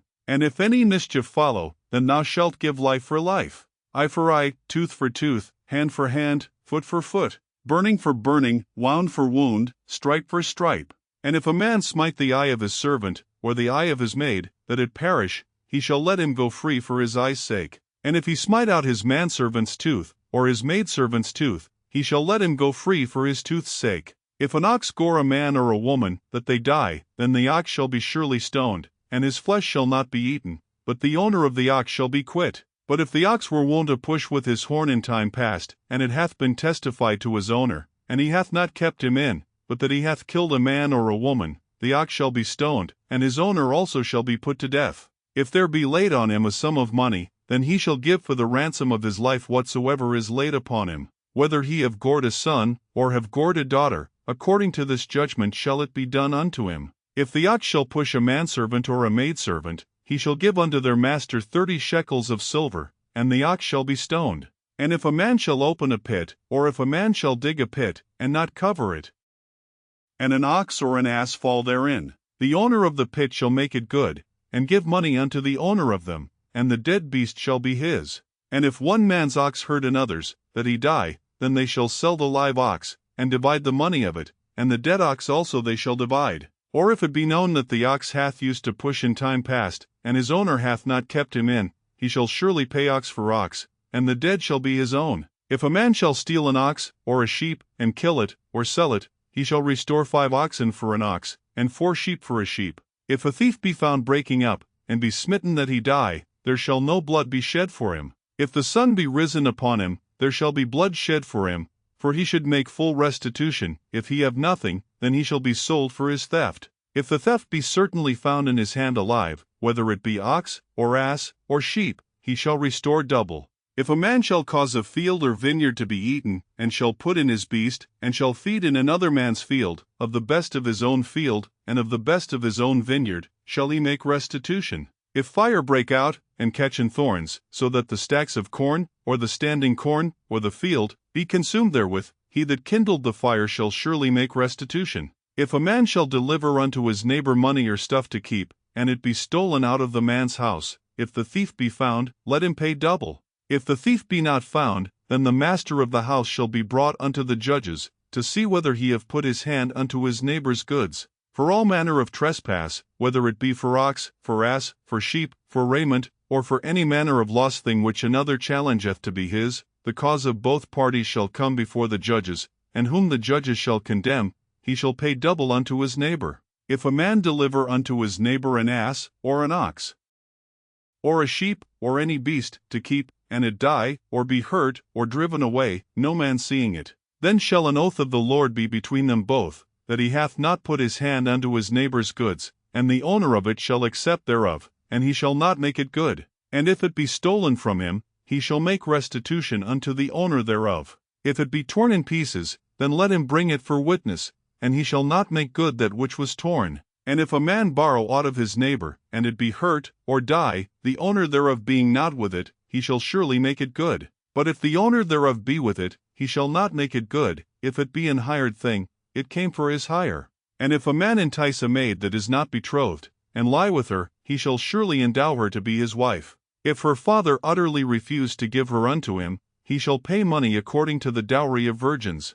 Thou shalt not suffer a witch to live. Whosoever lieth with a beast shall surely be put to death. He that sacrificeth unto any god, save unto the Lord only, he shall be utterly destroyed. Thou shalt neither vex a stranger, nor oppress him, for ye were strangers in the land of Egypt. Ye shall not afflict any widow, or fatherless child. If thou afflict them in any wise, and they cry at all unto me, I will surely hear their cry. And my wrath shall wax hot, and I will kill you with the sword, and your wives shall be widows, and your children fatherless. If thou lend money to any of my people that is poor by thee, thou shalt not be to him as an usurer, neither shalt thou lay upon him usury. If thou at all take thy neighbor's raiment to pledge, thou shalt deliver it unto him by that the sun goeth down. For that is his covering only, it is his raiment for his skin, wherein shall he sleep? And it shall come to pass, when he crieth unto me, that I will hear, for I am gracious. Thou shalt not revile the gods, nor curse the ruler of thy people. Thou shalt not delay to offer the first of thy ripe fruits, and of thy liquors, the firstborn of thy sons shalt thou give unto me. Likewise shalt thou do with thine oxen, and with thy sheep. 7 days it shall be with his dam, on the 8th day thou shalt give it me. And ye shall be holy men unto me, neither shall ye eat any flesh that is torn of beasts in the field, ye shall cast it to the dogs. Thou shalt not raise a false report, put not thine hand with the wicked to be an unrighteous witness.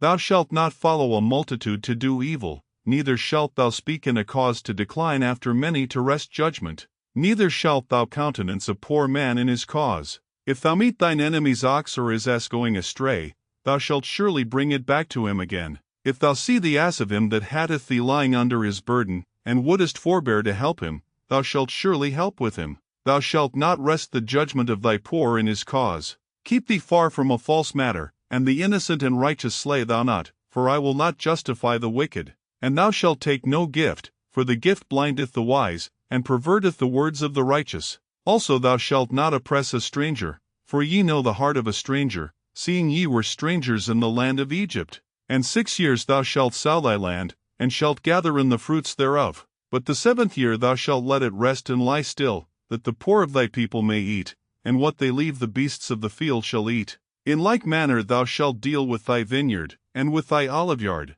6 days thou shalt do thy work, and on the 7th day thou shalt rest, that thine ox and thine ass may rest, and the son of thy handmaid, and the stranger, may be refreshed. And in all things that I have said unto you be circumspect, and make no mention of the name of other gods, neither let it be heard out of thy mouth.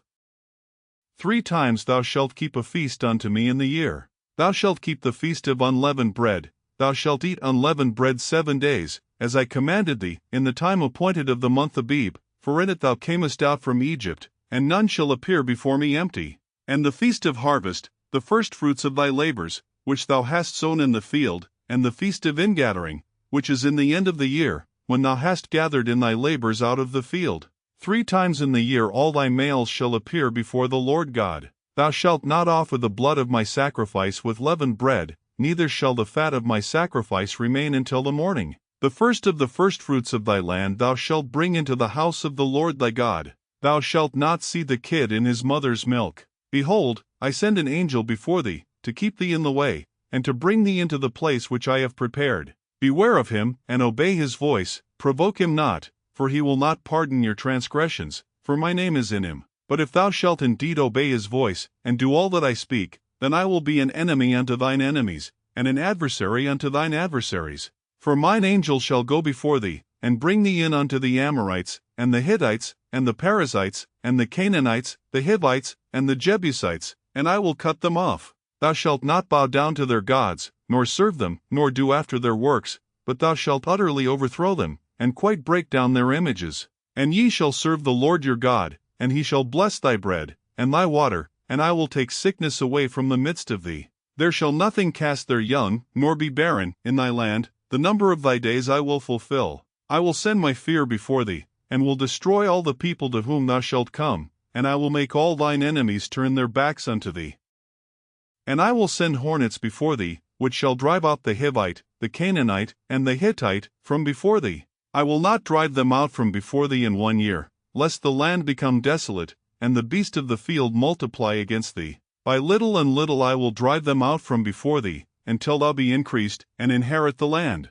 And I will set thy bounds from the Red Sea even unto the sea of the Philistines, and from the desert unto the river. For I will deliver the inhabitants of the land into your hand, and thou shalt drive them out before thee. Thou shalt make no covenant with them, nor with their gods. They shall not dwell in thy land, lest they make thee sin against me. For if thou serve their gods, it will surely be a snare unto thee. And he said unto Moses, Come up unto the Lord, thou, and Aaron, Nadab, and Abihu, and 70 of the elders of Israel, and worship ye afar off. And Moses alone shall come near the Lord, but they shall not come nigh, neither shall the people go up with him. And Moses came and told the people all the words of the Lord, and all the judgments. And all the people answered with one voice, and said, All the words which the Lord hath said will we do. And Moses wrote all the words of the Lord, and rose up early in the morning, and builded an altar under the hill, and 12 pillars, according to the 12 tribes of Israel. And he sent young men of the children of Israel, which offered burnt offerings, and sacrificed peace offerings of oxen unto the Lord. And Moses took half of the blood, and put it in basins, and half of the blood he sprinkled on the altar. And he took the book of the covenant, and read in the audience of the people, and they said, All that the Lord hath said will we do, and be obedient. And Moses took the blood, and sprinkled it on the people, and said, Behold the blood of the covenant, which the Lord hath made with you concerning all these words. Then went up Moses, and Aaron, Nadab, and Abihu, and 70 of the elders of Israel. And they saw the God of Israel, and there was under his feet as it were a paved work of a sapphire stone, and as it were the body of heaven in his clearness. And upon the nobles of the children of Israel he laid not his hand, also they saw God, and did eat and drink. And the Lord said unto Moses, Come up to me into the mount, and be there, and I will give thee tables of stone, and a law, and commandments which I have written, that thou mayest teach them. And Moses rose up, and his minister Joshua, and Moses went up into the mount of God. And he said unto the elders, Tarry ye here for us, until we come again unto you. And, behold, Aaron and Hur are with you. If any man have any matters to do, let him come unto them. And Moses went up into the mount, and a cloud covered the mount. And the glory of the Lord abode upon Mount Sinai, and the cloud covered it 6 days. And the 7th day he called unto Moses out of the midst of the cloud. And the sight of the glory of the Lord was like devouring fire on the top of the mount in the eyes of the children of Israel. And Moses went into the midst of the cloud, and gat him up into the mount, and Moses was in the mount 40 days and 40 nights. And the Lord spake unto Moses, saying, Speak unto the children of Israel, that they bring me an offering. Of every man that giveth it willingly with his heart ye shall take my offering. And this is the offering which ye shall take of them, gold, and silver, and brass, and blue, and purple, and scarlet, and fine linen, and goat's hair, and ram's skins dyed red, and badger skins, and shittim wood, oil for the light, spices for anointing oil, and for sweet incense, onyx stones, and stones to be set in the ephod, and in the breastplate. And let them make me a sanctuary, that I may dwell among them, according to all that I shew thee, after the pattern of the tabernacle, and the pattern of all the instruments thereof.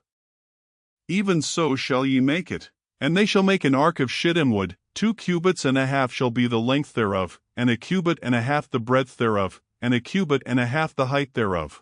And thou shalt overlay it with pure gold, within and without shalt thou overlay it, and shalt make upon it a crown of gold round about. And thou shalt cast 4 rings of gold for it, and put them in the 4 corners thereof, and 2 rings shall be in the one side of it, and 2 rings in the other side of it. And thou shalt make staves of shittim wood, and overlay them with gold.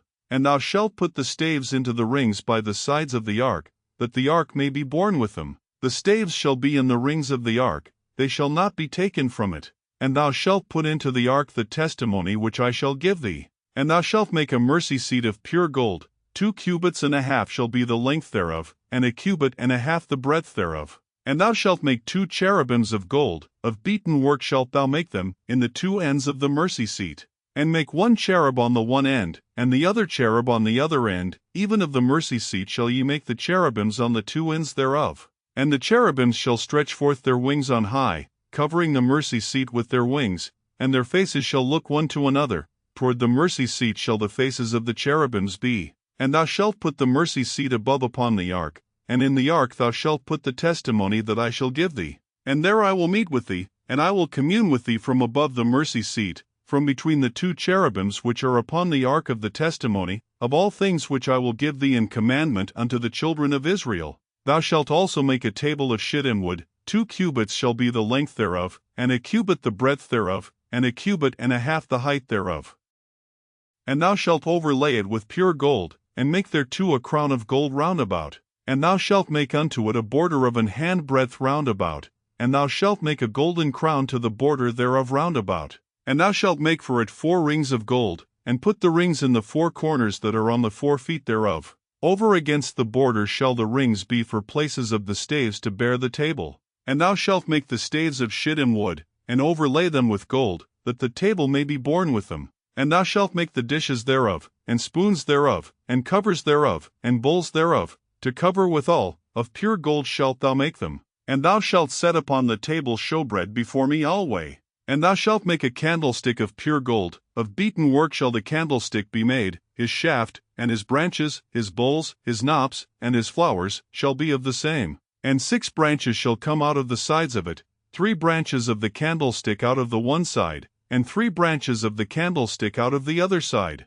3 bowls made like unto almonds, with a knop and a flower in one branch, and 3 bowls made like almonds in the other branch, with a knop and a flower, so in the 6 branches that come out of the candlestick. And in the candlestick shall be 4 bowls made like unto almonds, with their knops and their flowers. And there shall be a knop under 2 branches of the same, and a knop under 2 branches of the same, and a knop under 2 branches of the same, according to the 6 branches that proceed out of the candlestick. Their knops and their branches shall be of the same, all it shall be one beaten work of pure gold.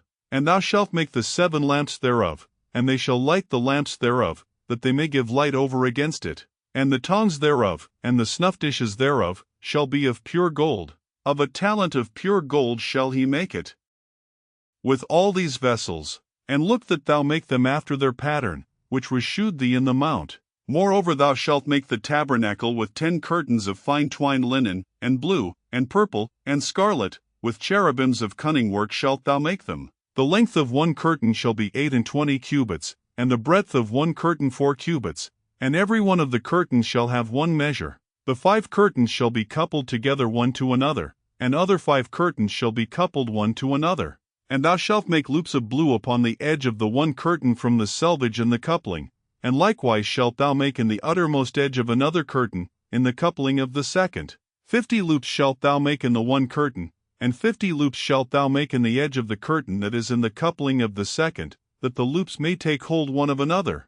And thou shalt make 50 taches of gold, and couple the curtains together with the taches, and it shall be one tabernacle. And thou shalt make curtains of goat's hair to be a covering upon the tabernacle. 11 curtains shalt thou make. The length of one curtain shall be 30 cubits, and the breadth of one curtain 4 cubits, and the 11 curtains shall be all of one measure. And thou shalt couple 5 curtains by themselves, and 6 curtains by themselves, and shalt double the 6th curtain in the forefront of the tabernacle. And thou shalt make 50 loops on the edge of the one curtain that is outmost in the coupling, and 50 loops in the edge of the curtain which coupleth the second. And thou shalt make 50 taches of brass, and put the taches into the loops, and couple the tent together, that it may be one. And the remnant that remaineth of the curtains of the tent, the half curtain that remaineth, shall hang over the backside of the tabernacle, and a cubit on the one side, and a cubit on the other side of that which remaineth in the length of the curtains of the tent. It shall hang over the sides of the tabernacle on this side and on that side, to cover it. And thou shalt make a covering for the tent of rams' skins dyed red, and a covering above of badgers' skins. And thou shalt make boards for the tabernacle of shittim wood standing up. 10 cubits shall be the length of a board, and a cubit and a half shall be the breadth of one board. 2 tenons shall there be in one board, set in order one against another. Thus shalt thou make for all the boards of the tabernacle. And thou shalt make the boards for the tabernacle, 20 boards on the south side southward. And thou shalt make 40 sockets of silver under the 20 boards, 2 sockets under one board for his 2 tenons, and 2 sockets under another board for his 2 tenons. And for the second side of the tabernacle on the north side there shall be 20 boards, and there 40 sockets of silver, 2 sockets under one board, and 2 sockets under another board. And for the sides of the tabernacle westward thou shalt make 6 boards. And 2 boards shalt thou make for the corners of the tabernacle in the 2 sides. And they shall be coupled together beneath, and they shall be coupled together above the head of it unto one ring. Thus shall it be for them both, they shall be for the 2 corners. And they shall be 8 boards, and their sockets of silver, 16 sockets, 2 sockets under one board, and 2 sockets under another board. And thou shalt make bars of shittim wood, 5 for the boards of the one side of the tabernacle, and 5 bars for the boards of the other side of the tabernacle, and 5 bars for the boards of the side of the tabernacle, for the 2 sides westward. And the middle bar in the midst of the boards shall reach from end to end. And thou shalt overlay the boards with gold, and make their rings of gold for places for the bars, and thou shalt overlay the bars with gold. And thou shalt rear up the tabernacle according to the fashion thereof which was shewed thee in the mount. And thou shalt make a veil of blue, and purple, and scarlet, and fine twined linen of cunning work, with cherubims shall it be made. And thou shalt hang it upon 4 pillars of shittim wood overlaid with gold. Their hooks shall be of gold, upon the 4 sockets of silver. And thou shalt hang up the veil under the taches, that thou mayest bring in thither within the veil the ark of the testimony. And the veil shall divide unto you between the holy place and the most holy. And thou shalt put the mercy seat upon the ark of the testimony in the most holy place. And thou shalt set the table without the veil, and the candlestick over against the table on the side of the tabernacle toward the south, and thou shalt put the table on the north side. And thou shalt make an hanging for the door of the tent of blue, and purple, and scarlet, and fine twined linen, wrought with needlework. And thou shalt make for the hanging 5 pillars of shittim wood, and overlay them with gold, and their hooks shall be of gold, and thou shalt cast 5 sockets of brass for them. And thou shalt make an altar of shittim wood, 5 cubits long, and 5 cubits broad. The altar shall be 4 square, and the height thereof shall be 3 cubits. And thou shalt make the horns of it upon the 4 corners thereof. His horns shall be of the same, and thou shalt overlay it with brass. And thou shalt make his pans to receive his ashes, and his shovels, and his basins, and his fleshhooks, and his firepans. All the vessels thereof thou shalt make of brass. And thou shalt make for it a grate of network of brass, and upon the net shalt thou make 4 brassen rings in the 4 corners thereof. And thou shalt put it under the compass of the altar beneath, that the net may be even to the midst of the altar. And thou shalt make staves for the altar, staves of shittim wood, and overlay them with brass. And the staves shall be put into the rings, and the staves shall be upon the 2 sides of the altar, to bear it. Hollow with boards shalt thou make it, as it was shewed thee in the mount, so shall they make it. And thou shalt make the court of the tabernacle. For the south side southward there shall be hangings for the court of fine twined linen of 100 cubits long for one side. And the 20 pillars thereof and their 20 sockets shall be of brass. The hooks of the pillars and their fillets shall be of silver. And likewise for the north side in length there shall be hangings of 100 cubits long, and his 20 pillars and their 20 sockets of brass, the hooks of the pillars and their fillets of silver. And for the breadth of the court on the west side shall be hangings of 50 cubits, their pillars 10, and their sockets 10. And the breadth of the court on the east side eastward shall be 50 cubits. The hangings of one side of the gate shall be 15 cubits, their pillars 3, and their sockets 3. And on the other side shall be hangings 15 cubits, their pillars 3, and their sockets 3. And for the gate of the court shall be an hanging of 20 cubits, of blue, and purple, and scarlet, and fine twined linen, wrought with needlework, and their pillars shall be 4, and their sockets 4. All the pillars round about the court shall be filleted with silver, their hooks shall be of silver, and their sockets of brass. The length of the court shall be 100 cubits, and the breadth 50 everywhere, and the height 5 cubits of fine twined linen, and their sockets of brass. All the vessels of the tabernacle and all the service thereof, and all the pins thereof, and all the pins of the court, shall be of brass. And thou shalt command the children of Israel, that they bring thee pure oil olive beaten for the light, to cause the lamp to burn always. In the tabernacle of the congregation without the veil, which is before the testimony, Aaron and his sons shall order it from evening to morning before the Lord. It shall be a statute forever unto their generations on the behalf of the children of Israel. And take thou unto thee Aaron thy brother, and his sons with him, from among the children of Israel, that he may minister unto me in the priest's office, even Aaron, Nadab and Abihu, Eleazar and Ithamar, Aaron's sons. And thou shalt make holy garments for Aaron thy brother for glory and for beauty. And thou shalt speak unto all that are wise-hearted, whom I have filled with the spirit of wisdom, that they may make Aaron's garments to consecrate him, that he may minister unto me in the priest's office. And these are the garments which they shall make: a breastplate, and an ephod, and a robe, and a broidered coat, a mitre, and a girdle. And they shall make holy garments for Aaron thy brother, and his sons, that he may minister unto me in the priest's office. And they shall take gold, and blue, and purple, and scarlet, and fine linen. And they shall make the ephod of gold, of blue, and of purple, of scarlet, and fine twined linen, with cunning work. It shall have the 2 shoulder pieces thereof joined at the 2 edges thereof, and so it shall be joined together. And the curious girdle of the ephod, which is upon it, shall be of the same, according to the work thereof, even of gold, of blue, and purple, and scarlet, and fine twined linen. And thou shalt take 2 onyx stones, and grave on them the names of the children of Israel, 6 of their names on one stone, and the other 6 names of the rest on the other stone, according to their birth. With the work of an engraver in stone, like the engravings of a signet, shalt thou engrave the 2 stones with the names of the children of Israel.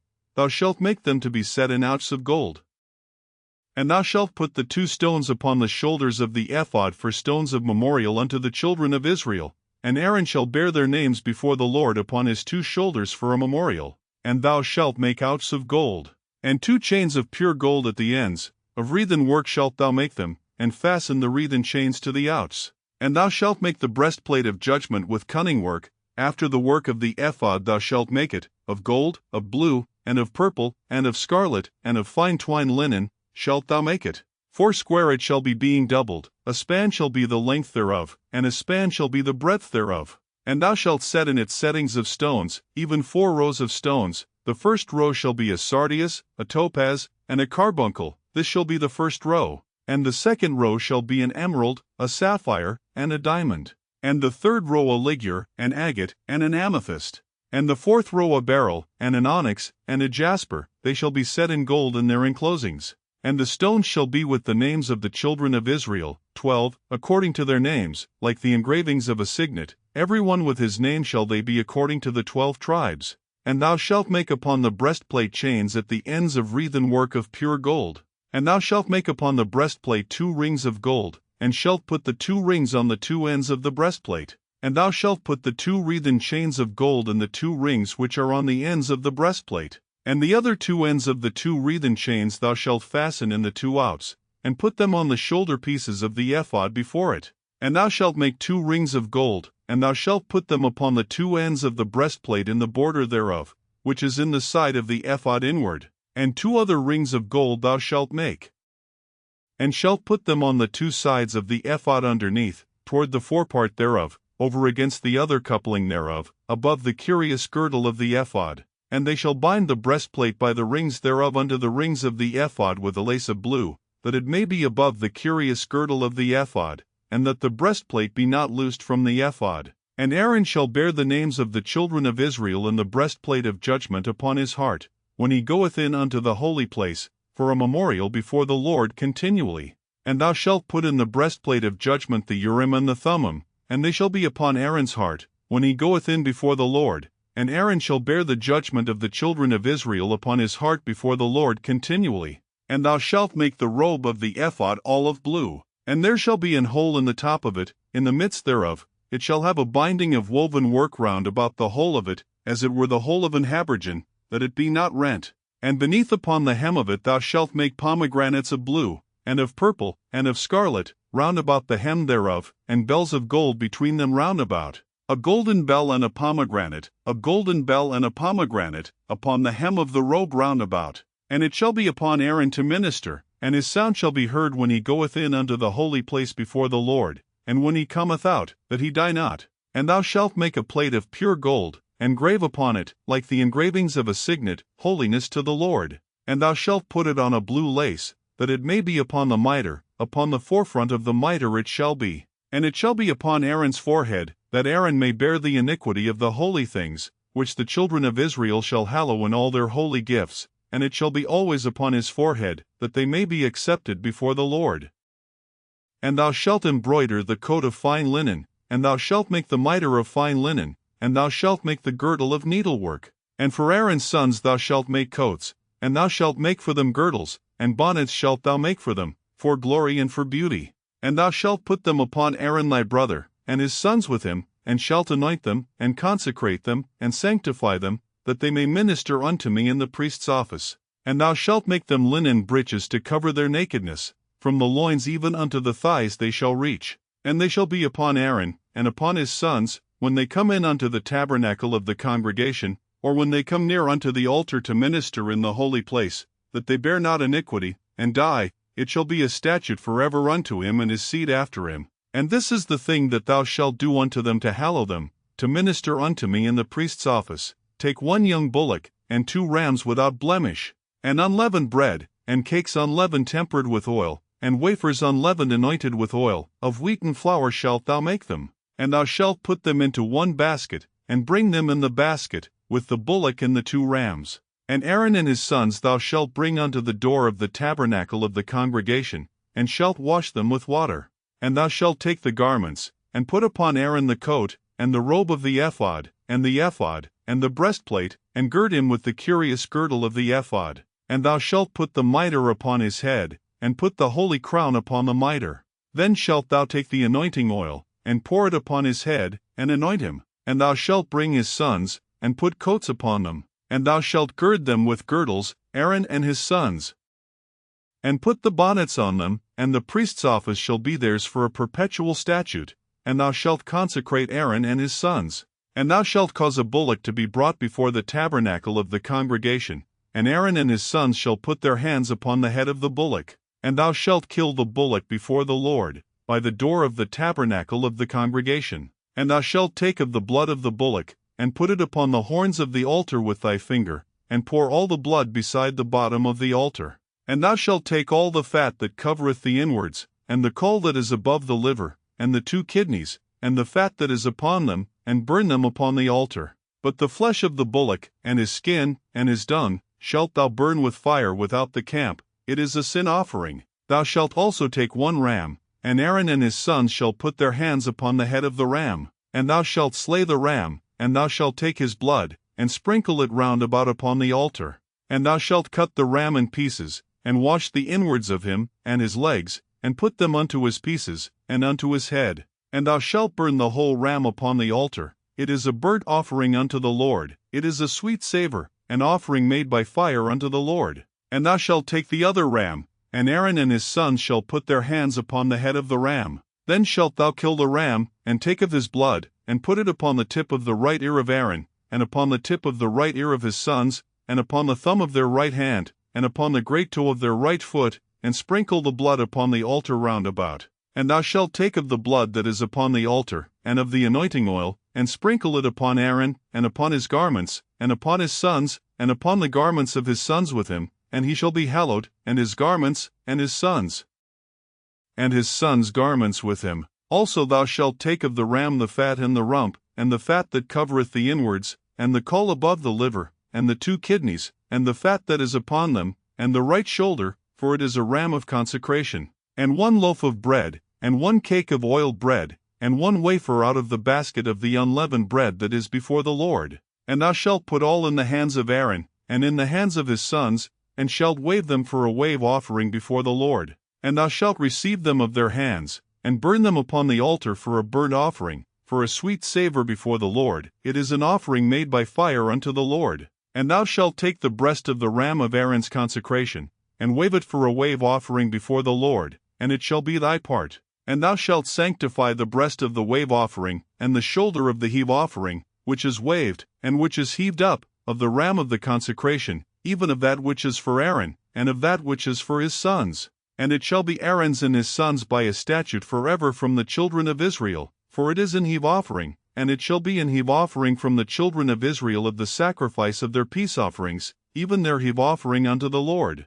And the holy garments of Aaron shall be his sons after him, to be anointed therein, and to be consecrated in them. And that son that is priest in his stead shall put them on 7 days, when he cometh into the tabernacle of the congregation to minister in the holy place. And thou shalt take the ram of the consecration, and seethe his flesh in the holy place. And Aaron and his sons shall eat the flesh of the ram, and the bread that is in the basket by the door of the tabernacle of the congregation. And they shall eat those things wherewith the atonement was made, to consecrate and to sanctify them, but a stranger shall not eat thereof, because they are holy. And if aught of the flesh of the consecrations, or of the bread, remain unto the morning, then thou shalt burn the remainder with fire. It shall not be eaten, because it is holy. And thus shalt thou do unto Aaron, and to his sons, according to all things which I have commanded thee. 7 days shalt thou consecrate them. And thou shalt offer every day a bullock for a sin offering for atonement, and thou shalt cleanse the altar, when thou hast made an atonement for it, and thou shalt anoint it, to sanctify it. 7 days thou shalt make an atonement for the altar, and sanctify it, and it shall be an altar most holy. Whatsoever toucheth the altar shall be holy. Now this is that which thou shalt offer upon the altar: 2 lambs of the first year day by day continually. The 1 lamb thou shalt offer in the morning, and the other lamb thou shalt offer at even. And with the 1 lamb a 10th deal of flour mingled with the 4th part of an hin of beaten oil, and the 4th part of an hin of wine for a drink offering. And the other lamb thou shalt offer at even, and shalt do thereto according to the meat offering of the morning, and according to the drink offering thereof, for a sweet savor, an offering made by fire unto the Lord. This shall be a continual burnt offering throughout your generations at the door of the tabernacle of the congregation before the Lord, where I will meet you, to speak thereunto thee. And there I will meet with the children of Israel, and the tabernacle shall be sanctified by my glory. And I will sanctify the tabernacle of the congregation, and the altar. I will sanctify also both Aaron and his sons, to minister to me in the priest's office. And I will dwell among the children of Israel, and will be their God. And they shall know that I am the Lord their God, that brought them forth out of the land of Egypt, that I may dwell among them. I am the Lord their God.